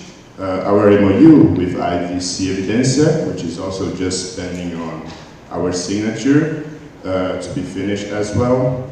Our MOU with Anikura, this one is also pending our signature. And also we do have our MOU with VVC, that is the Alumni Network sponsored, which is already signed by us and pending on VVC's signatures to be renewed. So of our main sponsors, almost all of them, it's assured to be that they will continue to be our sponsors for the next term of IVSA. Okay. Besides that, we have SIVA and Plums. Plums, also known as Brief Medium. Those two MOU, they still didn't expire, so we are just starting our conversation with them about renewing it. So this process will probably start with me and be finished by the next arrow. But again, they already show interest in renewing this MOU, so there's nothing for us to be afraid or anything like this. Regarding regional partnership, this was something that was stimulated during this term, right? This process didn't start with me as well, because I didn't assume in the beginning of the term. So for Sub-Saharan Africa, we start conversations with AFSCAN, that is kind of an arm of WASABA in the African region. And also, we are in the process of negotiation of a regional sponsorship with Royal Canin, Nigeria, right? In Europe, we are talking with Burina, not Burina Institute, Burina brand, regarding a sponsorship for the next live regional event. And also with Ivc Evidencia, since they want to try to, since they want also to sponsor the same event, right? So unfortunately this event was postponed because of the war, but they still showed interest in continuing this partnership. So once we get things better and we have a perspective on these events will happen, we still already have these two partnerships. They are willing to work with us. Also for the Asia region, we come back with our relationship with FAVA. Although FAVA is not a regional partner, but an IVSA global partner. The whole negotiation process, we start using the Asian regional rep, Nihi. Sorry, it's not Nihi. Yeah, it's Nihi. The whole process of negotiation, we started with our Asian regional rep, Nihi. We are also in the process of starting an MOU with Singapore Vet Show. That is a vet show that happens in Singapore. They want to sponsor IVSA. They already had other brands in other countries such as London and USA. And this already has a lot of potential. And also Royal Canin, which we just approached to start a potential new partnership as well. Also regarding new partnerships, we are at the moment in communication with IDEX that showed interest already in partnering with us and want to meet in the future in a live event. We are also in constant contact with the second on the list that I would just call BI and not give you the pleasure of hearing me trying to speak this word. We have V, for those of you that don't know, it's kind of social media focused on veterinarians. So we are communicating with them as well for SCOVI and IVSA Global. And Vet Girl on the Run, there is a CE platform for veterinarians vetted in the US. And yeah, regarding new partnership, that's all. And that's all for me. I guess I'll give 5 minutes. Oh, sorry. Does anyone has any question?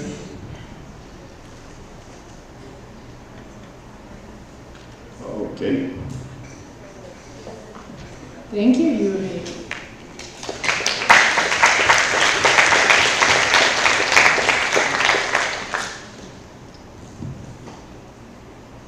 All right.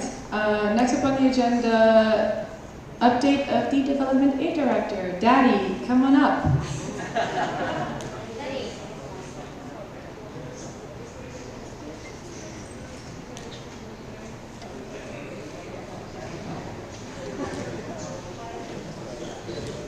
Thank you, Meryl. Hello guys, I'm Adnan. you don't know me. I'm the Development Aid Director. You can call me Dad or Daddy, or whatever you want. Yeah. So we're going to go through some quick updates, which are basically just the grants, because I know that that's what you care about. Okay. So IVC Grants and Scholarships. We have a new addition to the usual grants this year, which is the DAD and Perina Institute Travel Grant. So this is a grant awarded to members for up to 2,000 euros of funding to attend an IVSA event. The funding includes travel costs, reduced fee spots, and visa costs. Here are the winners. Can you please stand up while I'm naming your... Yeah? So IVSA, welcome. Altair from Mexico. John Michael Caparo, IVSA Philippines. Ahmed Mohammed Khaber, IVSA leader and Owen from IVSA. The whole point of this travel grant was just adding more diversity to the events, and we know that there's a lot of motivated people who want to attend the events as well, and they don't get the chance to. And yeah, and we just added 5 MOs to the quorum, so that's really great, and I hope we can keep on doing this and adding more spots. Okay, so Ibc Scholarship Run. This is one of the usuals, so it's 100 euros of funding for approved internship abroad. We already have the applications, so we'll go through them this week and announce the winner by the last year. The IVSA membership fee fund, which is also a usual, we basically pay their fees to IVSA and Central. Here are the winners. So IVSA Sudan, IVSA Indonesia, IVSA Pakistan, IVSA Bangladesh, and that's the logo of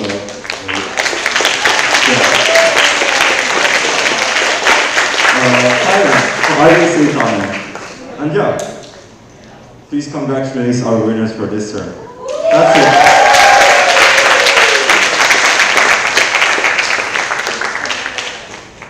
Alright, let me get it. Are there any questions for Adnan?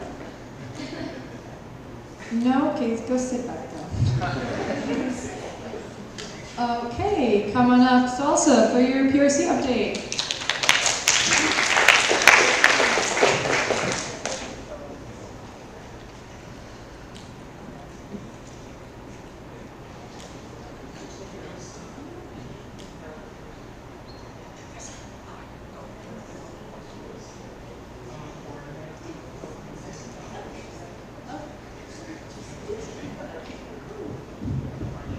Hello, I'm Molly Salsa, you can call me Salsa, and I'm the Public Relations Coordinator. So here's the update. I would like to give a huge thanks to all my secretaries, because PRC works with all, many expo, and thus I need a lot of people to coordinate the projects. I give Nadia to work with Adnan as a DAD, and Amy work with Yuri, and as an Aero PRC secretary, Maureen is my exclusive secretary, and Tristan works with MOD. And yeah. So I would like to highlight the role of PRC. First, PRC is responsible to maintain the IVSA brand, which is the logo, the colors, the fonts, and everything that is presenting IVSA visually.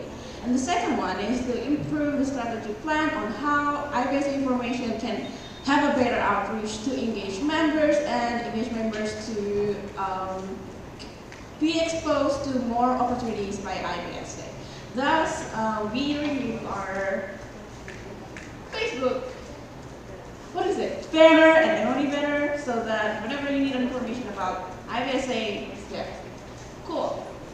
And then this year, we have worked with the regional teams. We have made a banner for regional teams.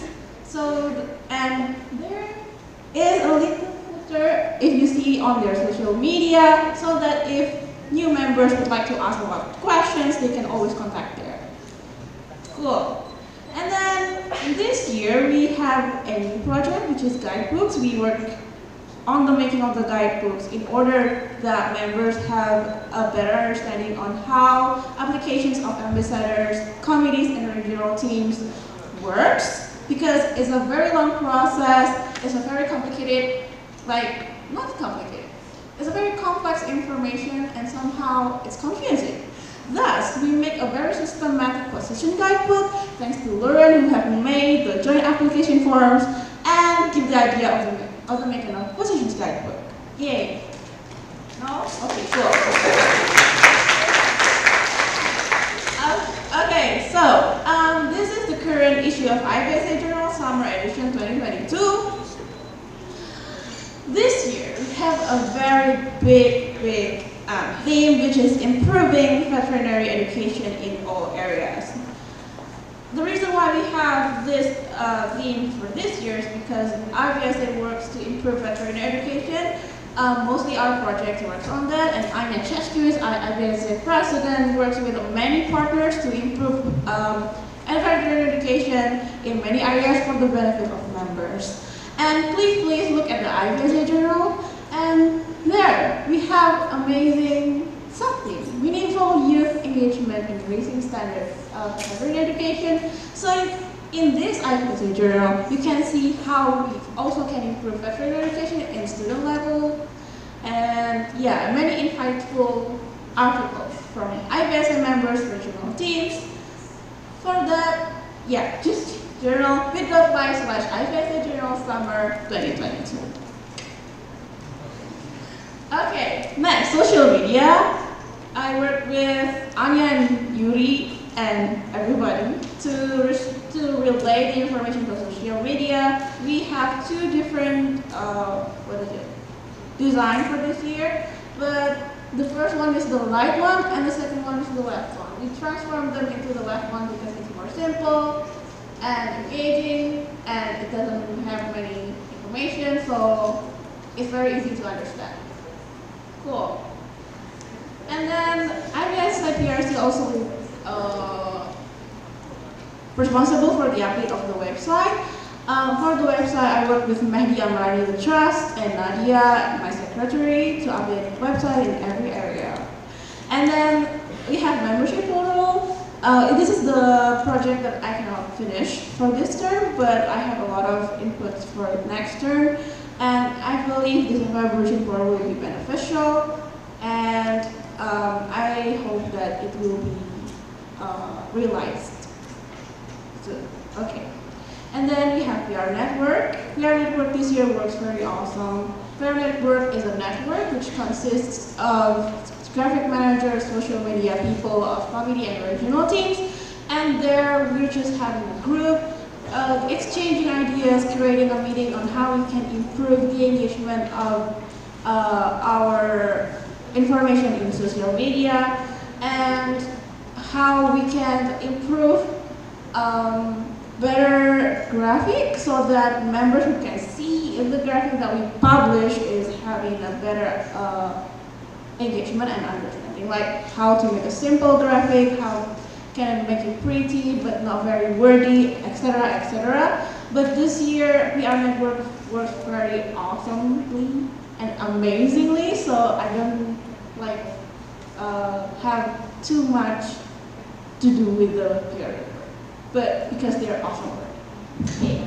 And then we have worked with PR Manual. So PR Manual is a manual that contains information of what is the reason, what is the responsibility of PR, what is the role of PR, what is PR project, because we have worked with many exco and sometimes it's overwhelming and sometimes it's on a different timeline. So PR Manual will help the continuity of PRC doing the responsibility in IVSA in every year. So yeah, that's the PR Manual, and I hope this is ongoing, and I hope this will be finished in August.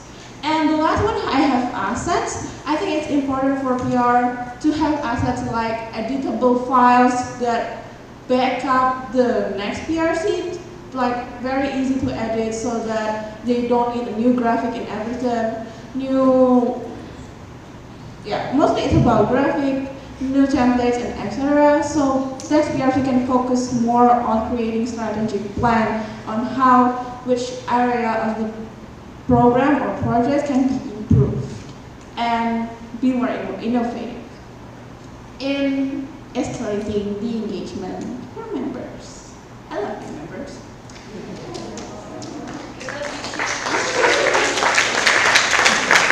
And then the next one is business card. We make it very simple and sleek for this year.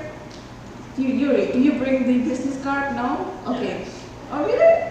Okay, cool. You can grab it. And then we have the official shirt that we are using now. Cool, right? And then, okay, that's all. While you're waiting for grabbing the official business card,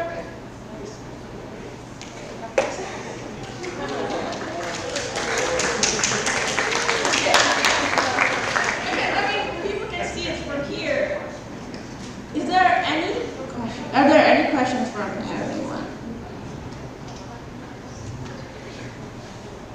Oh, there are 2 questions.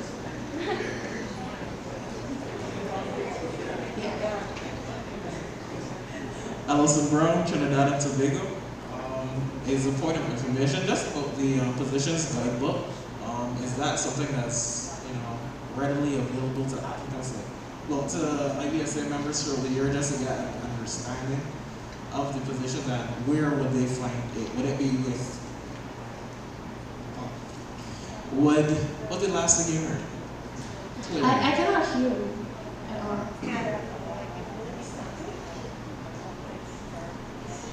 Can you please summarize? Thank you. So what I wanted to ask was about the positions guidebook. I wanted to ask if it's readily available for IVSA members throughout the year, so they can review it to better understand the positions. If the applications open throughout the year, and if so, where is it available? About trees on Instagram, there. All right. I would like to invite. Thank you for your questions. I would like to invite Lorraine from Planta, IVSA Exco, to answer the question. Thank you. Lorraine from Planta, IVSA Exco. So you mean the position guidebook, which we created for the communities and regional teams?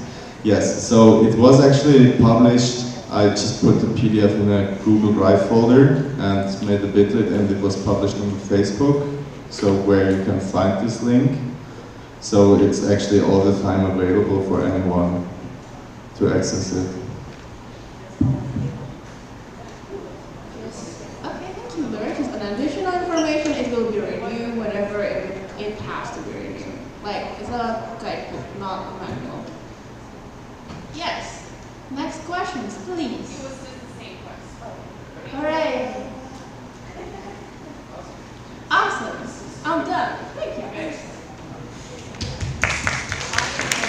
Great job. All right, IVSA Journal Task Force update. Elsa, I think that's also you. No? Yeah. You're not done yet, I'm sorry. Come back. Yes, this year we have IVSA Journal Task Force in order to help the PRC for a better design, article quality, and less error in IVSA Journal. So because there are many projects that is developing in every year for the PRC, sometimes it's overwhelming, so thus IVSA PRC would like to delegate the IVSA Journal projects to IVSA Journal Task Force. For the updates of these projects, we have selected the members, and the task force will be responsible for publishing one IVSA journal. The theme for the next issue is creating collaborative, improving veterinary education in all areas, part 2. This issue will highlight the committee and network projects and the collaboration that the committee and network have done in the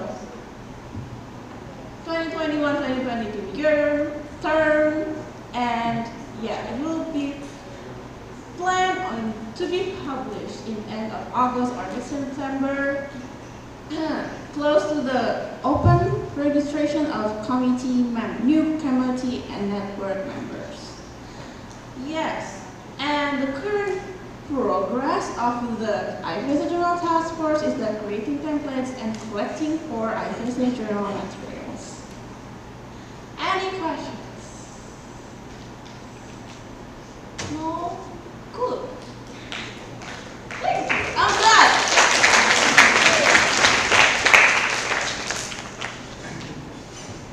Thank you, Salsa, again.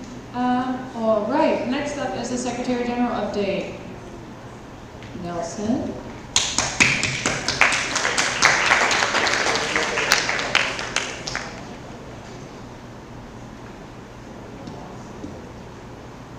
Yes, thank you so much. My name is Nelson again, IVSA Expo. I'm the Secretary General. I'm going to talk a little more about IVSA secretary roles, include directing the work of the secretary. This is basically to monitor the work of the secretary along the way as they. Then also Secretary General of the GA, meant to take minutes here and all the documents that is related to the GA. Organizing EXCO meetings and taking minutes.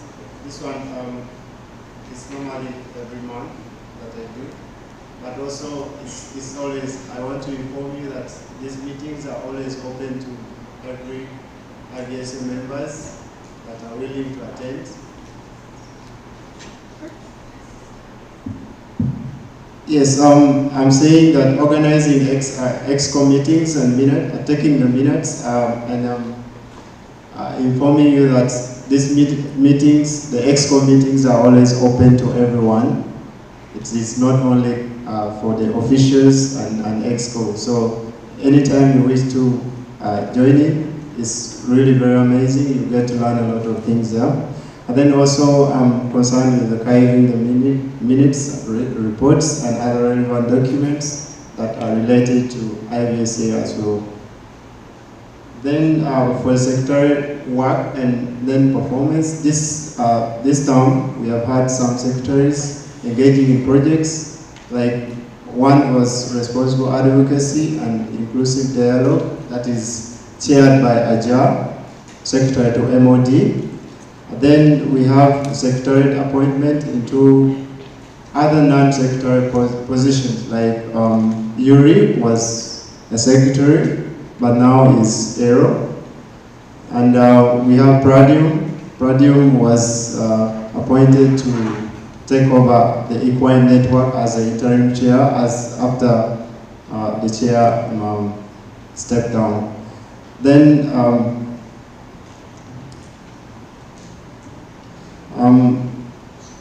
I had some meetings with the secretaries, and also this was basically to follow up on the work they're doing, and also to get to know how they are managing and everything that they're doing, and also inclusive of the EXCO meeting. I had a meeting with all the EXCO members that are allocated secretaries to try to follow up on how they are managing the secretaries, and also to ensure that they are doing it the right way and they are not overstressing them, but they are also allowing them to function in IVSA as a whole. Then officials evaluation.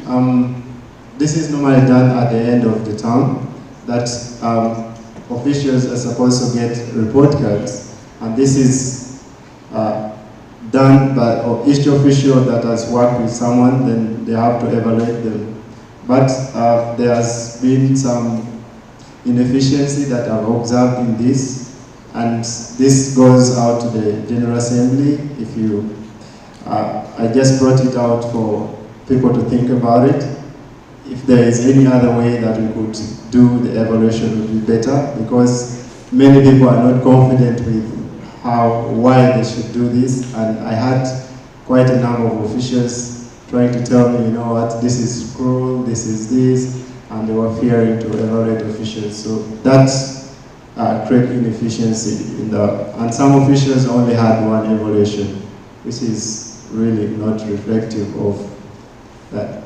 So there is a need to devise another form of evaluation of officials that is more sustainable and achievable. Then handovers, and already kick-started the issue of handovers in June, and it's going all through to August, and I already asked all the officials to prepare their handover documents for the next term.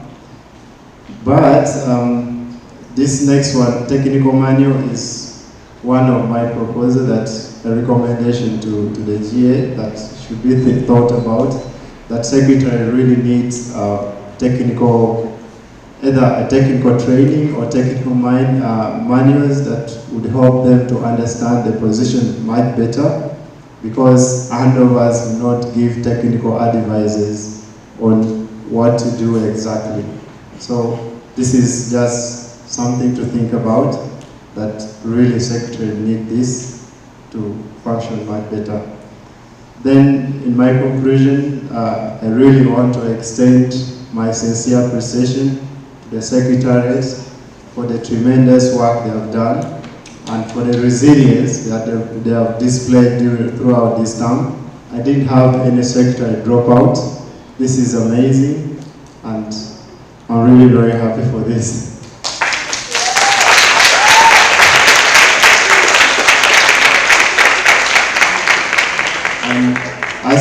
As members of the Secretariat, I would like to really extend our sincere gratitude to the General Assembly and IVSA members as a whole for giving us this wonderful opportunity to serve you and also to improve ourselves in this very great organization. Thank you so much.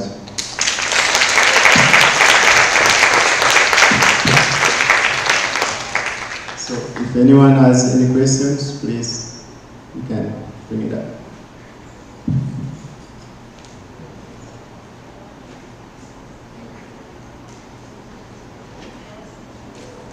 Perfect.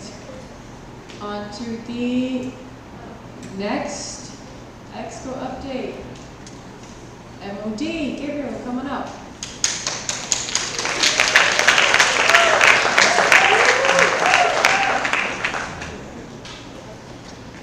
Hey there, guys. How you doing? So, MOD update. I'm Gabriel. For those who don't know, I'm the member organization director for the 2021-2022 term. So, our project, I think you can hear me better now. So, for the projects, what I do as MOD mainly is support the regional teams and support them most. So, they come with questions and problems. I try to solve and give answers. So that's what the MOD and the MOD team does. So we also have the president and the EO's meetings that we've been having for the past months. Some of you guys might have been at some of those meetings. We also have the regional meetings and the IVSA bulletin. Just comment on the President and EO's meeting. I think the last EO meeting was probably the best one we've had, mainly because it was focused on a specific theme. So we had an EO meeting regarding the exchanges and how to organize it and the contracts and the importance of it. So it was a really good one. Regarding events, so 71st Symposium in Slovenia. So I have been having meetings with those guys, the organizing committee from the Symposium in Slovenia. We've been having meetings not only with me, but also with Trust, Officials, and Exco, so they could also give some inputs and insights on their program, their budget, and everything. And we've just had a recent meeting with the organizing committee for the 72nd Congress in 72nd IVSA Congress in Denmark, which was very good actually. We did go over the budget and over the program. It was my first meeting with them after they were elected for hosting the Congress, and we will keep going, and the next time we will take care of that hopefully. We also had regional symposiums and webinars, and I'm going to talk about the regions right now. So starting with Sub-Saharan Africa, so that's Damelar's update. So projects and events accomplished. The Sub-Saharan Africa regional trainings for national MOS executives, so they had 56 members attending the training. The first IVSA Sub-Saharan Africa Regional Symposium with the theme One Health, Advocacy, Policy and Strategic Involvement for Regional and Global Sustenance, and the Path to Good Leadership, Understanding Group Development, that was a partnership with SCOCA. So Damelar stated here, congratulations. So one new national MO was approved during the last SGA, that was IVSA DR Congo, and one inactive MO became active and assisted in restructuring, that was IVSA Malawi.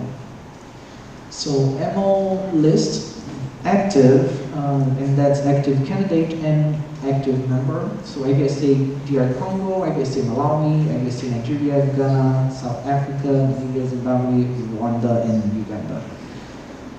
Inactive, IVSA Senegal and IVSA Zambia. And just a spoiler here, applying MO, that's the newest, IVSA Tanzania, that's the applying MO. Ongoing and future projects, partnership with Royal Canin, I think we already talked about it. Partnership with Red Cross Society of Africa, and policy paper on anti-rabies eradication in Sub-Saharan Africa. So moving on to Europe region, Tessa is here, so if you have any questions you can ask me or her. But sadly, and very sadly, we had the first European Symposium cancelled. It was supposed to happen in Lithuania, so we thought about postponing it, and unfortunately we had to cancel it. Also, we had promotions for internships and scholarships. Two inactive MOs, sadly, as well. That's mainly regarding the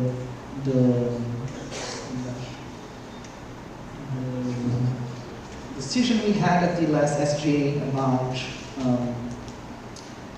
the national MOs that had to have the national structure, and the deadline that we set for that. So according to the resolution, those MOs are inactive, and according to the bylaws, they're inactive. So that's Spain, but they're working on it, good, and Romania. So Asia regional updates, Singapore Virtual Partnership is still in process, as Yuri already mentioned. Website queries for local chapters resolved, and certificates of Get Skilled issued. In April, Nidhi attended an event, the OIE virtual workshop for Vs and VSBs in South Asia and Iran, and tried to contact Sava via WhatsApp. In May, she attended an event, the World Veterinary Day inauguration ceremony, and also they had an IVSA plus AFA coalition partnership meeting, no positive outcomes, and FAVA partnership is still in process. Royal Canin sponsorship still in process, FAVA partnership still in process, and Singapore Vet Show partnership and sponsorship also still in process. The top MO prize competition of IVSA was resolved. That was something that we had to resolve from the previous terms. And email addresses of local chapters in India were issued. Thank you guys from Secretary General and Secretary General Secretary. So Nidhi also sent a message. She said, for the past months I've been working with the presidents and the RO team to get sponsors and partners for Asia region. It was really important for me to focus on getting them on board since we do not have any.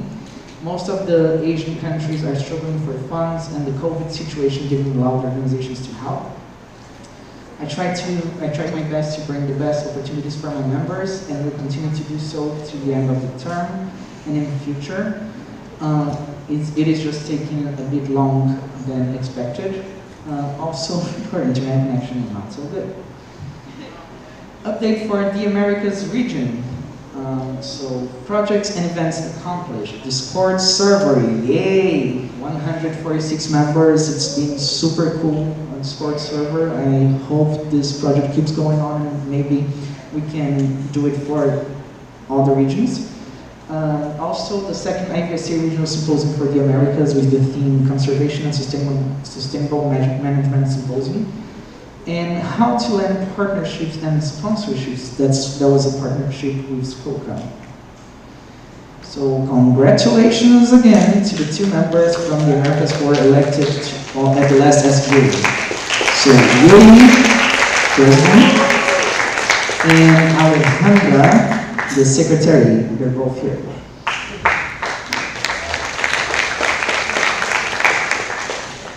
So Emma's list, again, the actives, that's also active candidate and active members. IVSA Grenada, IVSA Brazil, Mexico, Peru, Colombia, Venezuela, USA, and Trinidad and Tobago.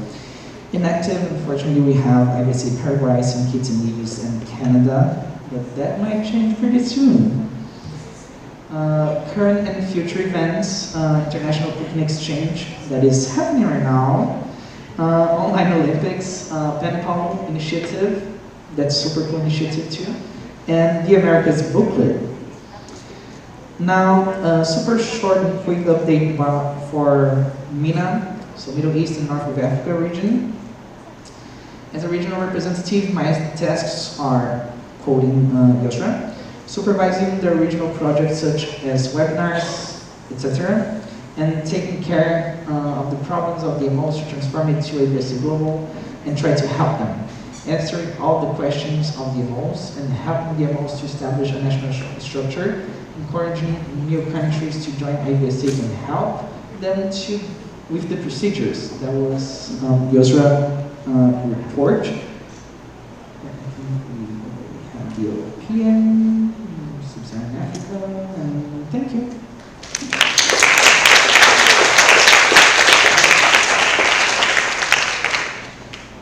Any questions? No hands? No what? Okay, thank you.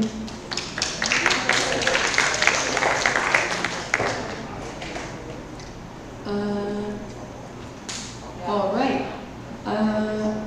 Okay, just a quick comment. Just a quick comment. I can see some of you dozing off again, not paying perfect attention. I just want to remind you all that these people have just put an entire year of their lives into IVSA and they've worked really hard. So maybe just give them one more round of applause because they've been doing an amazing job.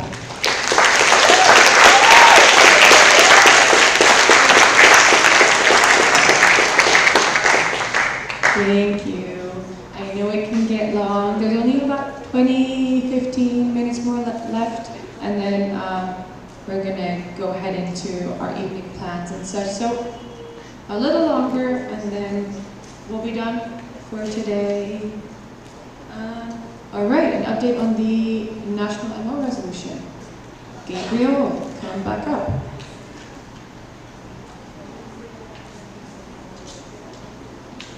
Hey guys, it's me again. Update on transition to national MO structure. So the deadline for the transition, as I said, was April 27th. We agreed on that during the last SGA in Mexico. And MOs that transitioned, Algeria, Iraq, Malawi, and Sudan. Congratulations to those.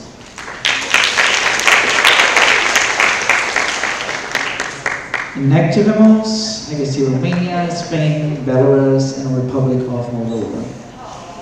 So that's sad, but again, as Tessa stated on her updates, Spain's working on it, so let's see how it goes in the future. Yeah. Any questions? Okay, no questions. Thank you so much.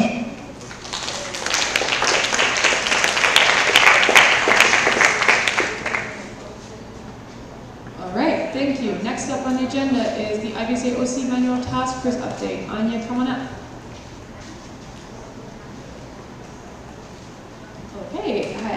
so this will be a very quick update since, well, the OSI manual isn't finalized just yet. However, the team have been working really hard on it. The document is drafted. It still needs some editing. Unfortunately, this project was put on hold in the past few months because we had other things to finalize. Therefore, I'm aiming to finalize it next year, next term, if possible. I believe this is a very important project, though, to have OSIs to organize events like this one. That's all for the update. Are there any questions regarding the OSI manual task force? I am the chair, by the way.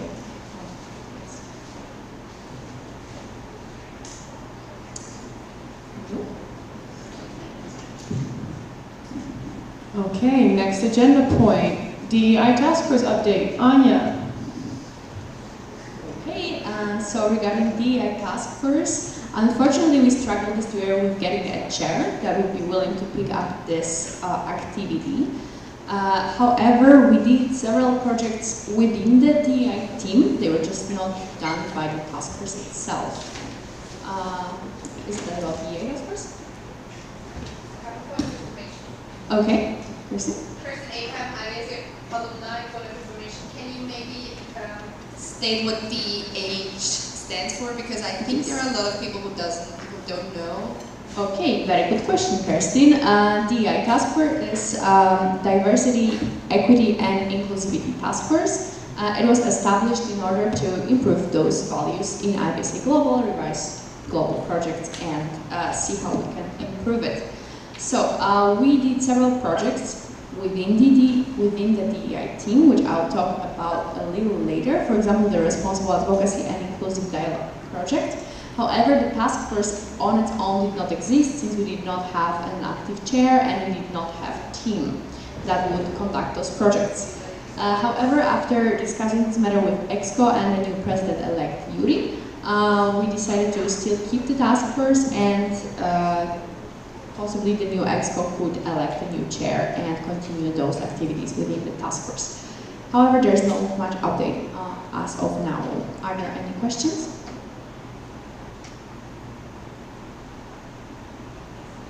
Okay, no questions. All right, then next up, an update about responsible advocacy and inclusivity dialogue. Anya.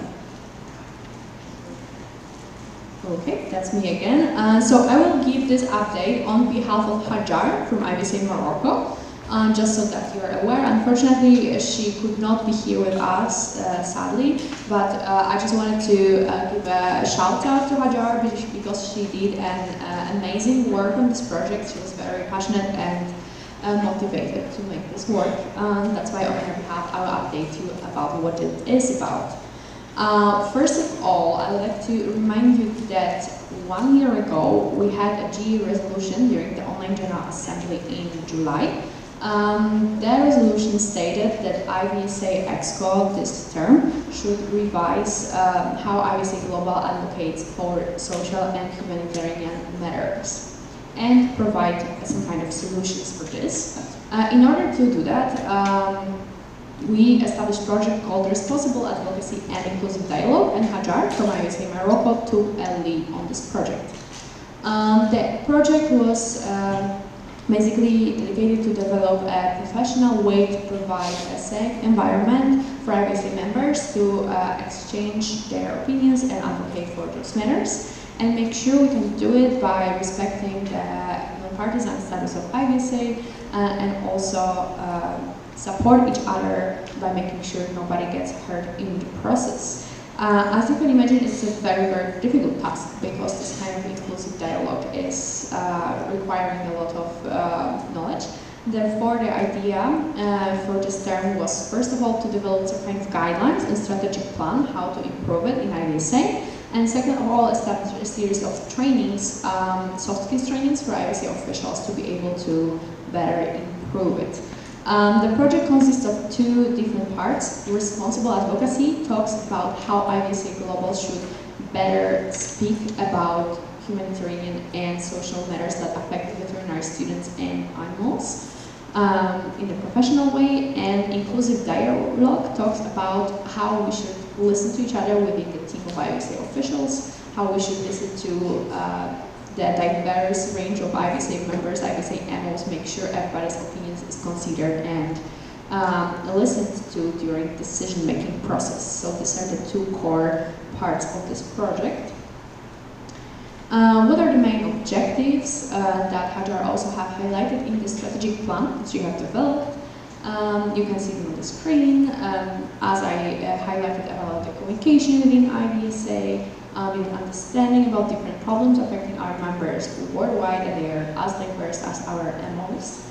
Also focus on providing safe space and welcoming environment for IVSA members to talk about those matters. Advocate for humanitarian and social matter while respecting the non-partisan nature of IVSA and focusing on veterinary-related matters, and provide solutions for also language barriers, implement projects that would make IVSA more inclusive and diverse in the future, and ensure continuity of this project.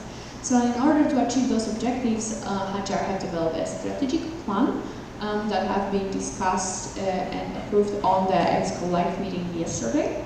This strategic plan will be passed on to the next EXCO and possibly to the new DEI task force that is still there. And we will take it, or they will take it from there. Moving forward, strategic guidelines, as I mentioned, and also the soft skills training that were developed with collaboration with SCOCA committee for IVSA officials and maybe in the future for IVSA members. So this is the project, and one more time, big shout outs for Hajar for making this amazing project possible.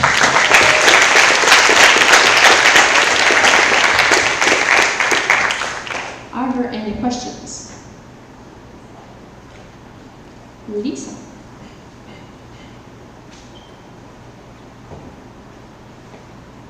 Lisa Buren, IVSA in the Netherlands. So a bunch of recommendations were made. Can you explain a bit more based on what these recommendations were made? All right. Can I send out? Let's pull up the document to go for it. Okay. So can I move? Where should I begin? So I move to stand at ease for 2 minutes. Second.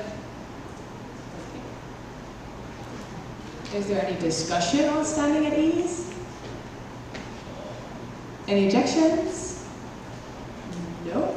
Okay, so we're standing at ease for 2 minutes. We're going to quickly pull up a document that we're going to show you to answer Lisa's question, and then we're going to reconvene. You cannot leave the room. That might be on bingo cards.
All right, come here back to order at 6:47.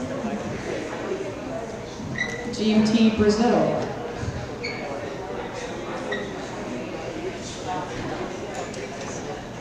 Okay, so guys, let me continue this discussion and answer the question of Lisa. These are the strategic guidelines, the document that Hajar have developed and EXCO have approved. So I can briefly scroll to the part called Objectives. This is what we are recommending.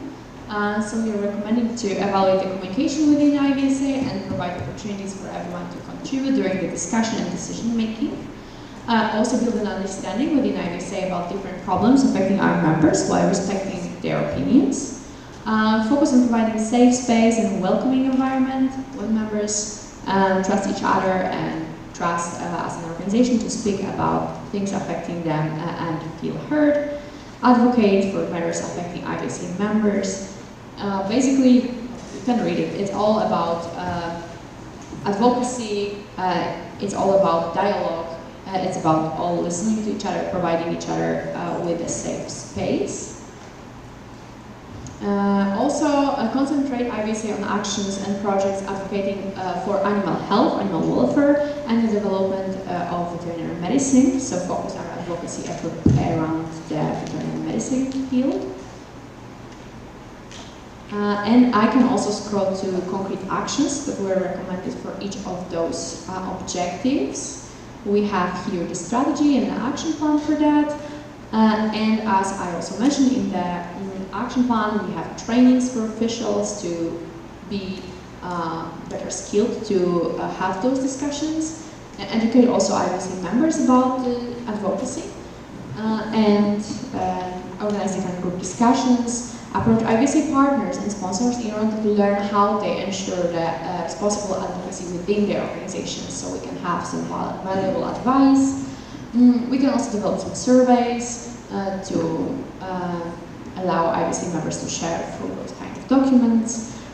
Raise awareness about different issues affecting IVC members. DD teams also included here because DD does a lot for inclusivity in IVSA. And for improving the dialogue within IVSA, we also have a bunch of action points, which is trainings, evaluation of communication, providing a platform with a DEI task force for members to share thoughts, raising awareness about one step forward, two step backwards, to make sure those things really take time, because inclusive dialogue is also time consuming. In order to include everyone, we need to be patient and talk to everyone, which takes time, and resolve language barriers in collaboration with regional teams, offer translations, and other different opportunities for IVC. Okay, are there any other questions?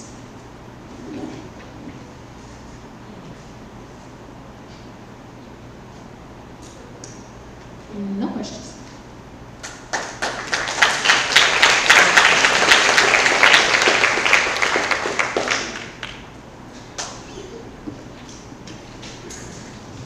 All right, then the chair entertains a motion to go into recess until the next session of the General Assembly. I want someone new, someone that hasn't said anything yet, that knows what to say now. The longer you wait, the longer you're stuck here. Christina.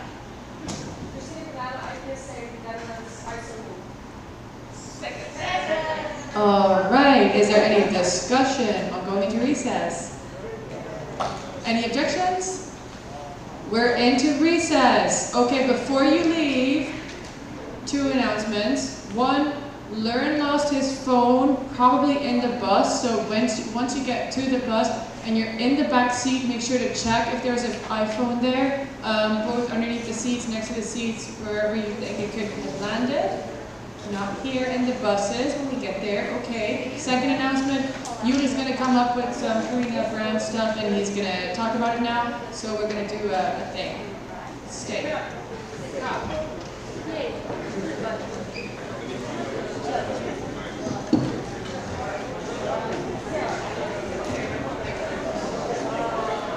Hey guys. So our sponsor, Purina Institute, they kindly brought a few stuff for us, and they say, yeah, why don't you raffle this between all of our members? Your members, they're here. And I say, yeah, sure, this would be awesome. So they brought 4 super cool t-shirts and 8 jackets for us, and asked to raffle it between our members. Okay, so that's what I'm going to do. Can you show them off? Yeah, of course I can. So this is the. So this is the awesome t-shirt that happens to be from Nike as well. It's dry fit. Oh. Thanks for the special effect. And this is the jacket that happens to also be dry fit, but not from Nike. Oh. It's very cool, because the weather here requires jacket, as you can see. Okay, so I'm going to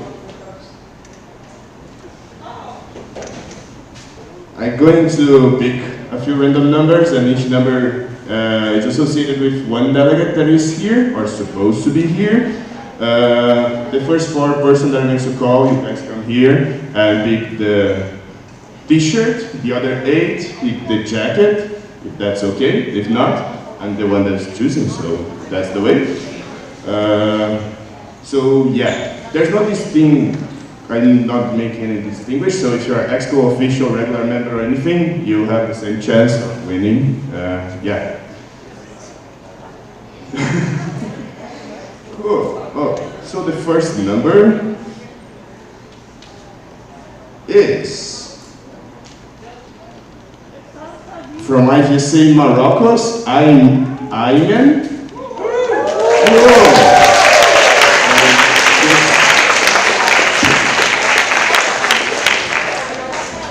Nice. So you just won a Purina Institute Nike t-shirt. It's super awesome. Stay here. Yeah, we're gonna take photos. We're gonna keep Purina happy, so Purina keep bringing gifts. The second awarded with a cool t-shirt is from IVSA France, Carole Edel. Yeah, that's the lucky spot.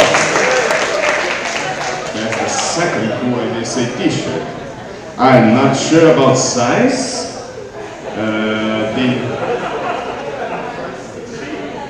Yeah, we don't have size options here, guys. You can always sell it. Don't tell Purina. The third awarded with a cool t-shirt is from IVSA Peru, Dalesca Cubas.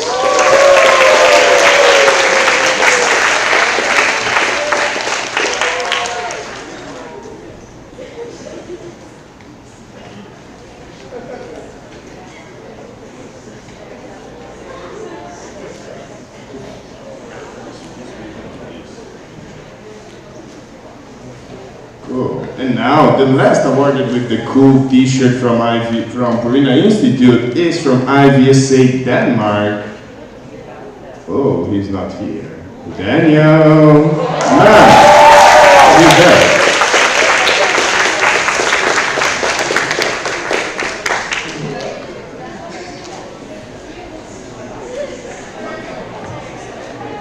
Now I would love if our PRC could take a photo with all the awarded with the t-shirt.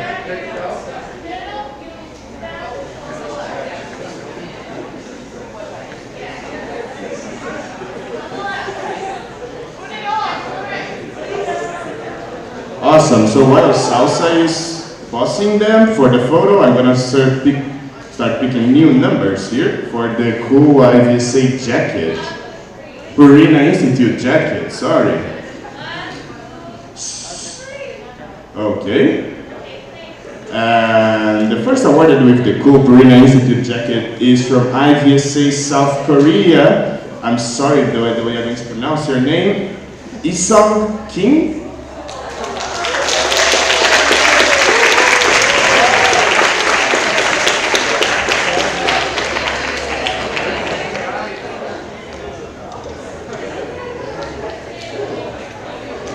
second one, because I need to go fast, is from IVSA Brazil.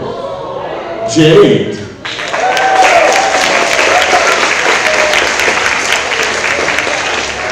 Well, Jade's not here.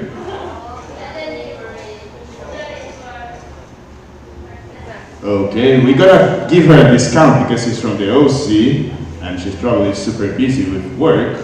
So we just put this on the side. But if you are a regular member, not an OC member, that is working, you don't get a second chance. So this third awarded is from IVSA Philippines, John Michael.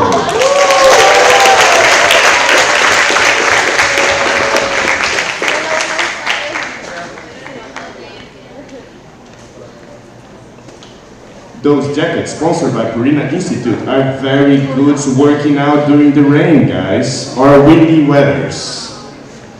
Now, the fourth awarded with the cool Purina Institute jacket is also from IVSA Brazil, Leticia.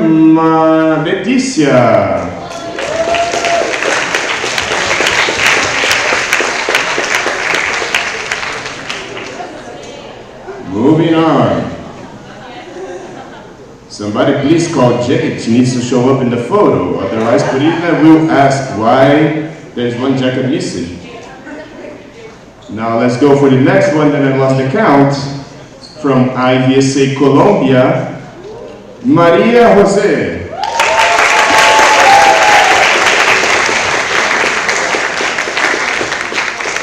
Go, 3 more to go, I'm getting tired. Okay.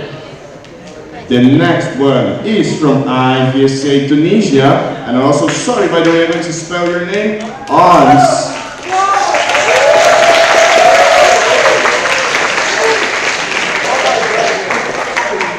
That's the lucky blue spot.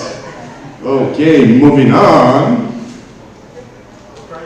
From IVSA Germany, Sylvia. You just earn yourself a cool IVSA Purina Institute jacket.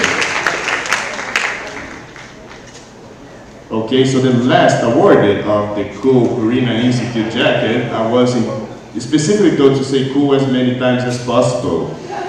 Oh, that's so, it's from IVSA Brazil, me.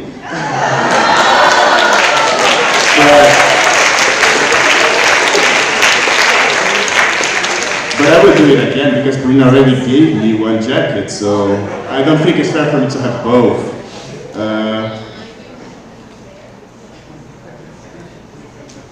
It's from IVSA Italy, Susanna.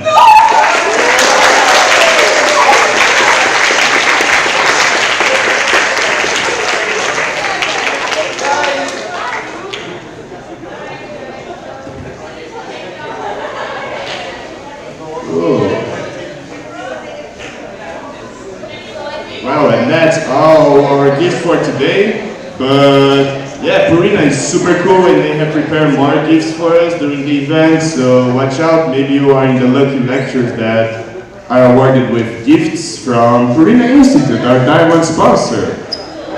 Nice, now let's see the photo, then we leave for party time.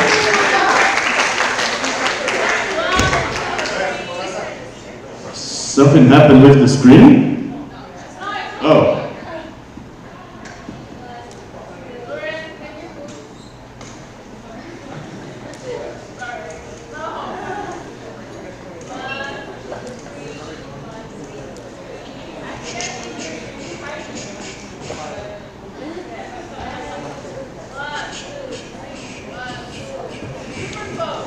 The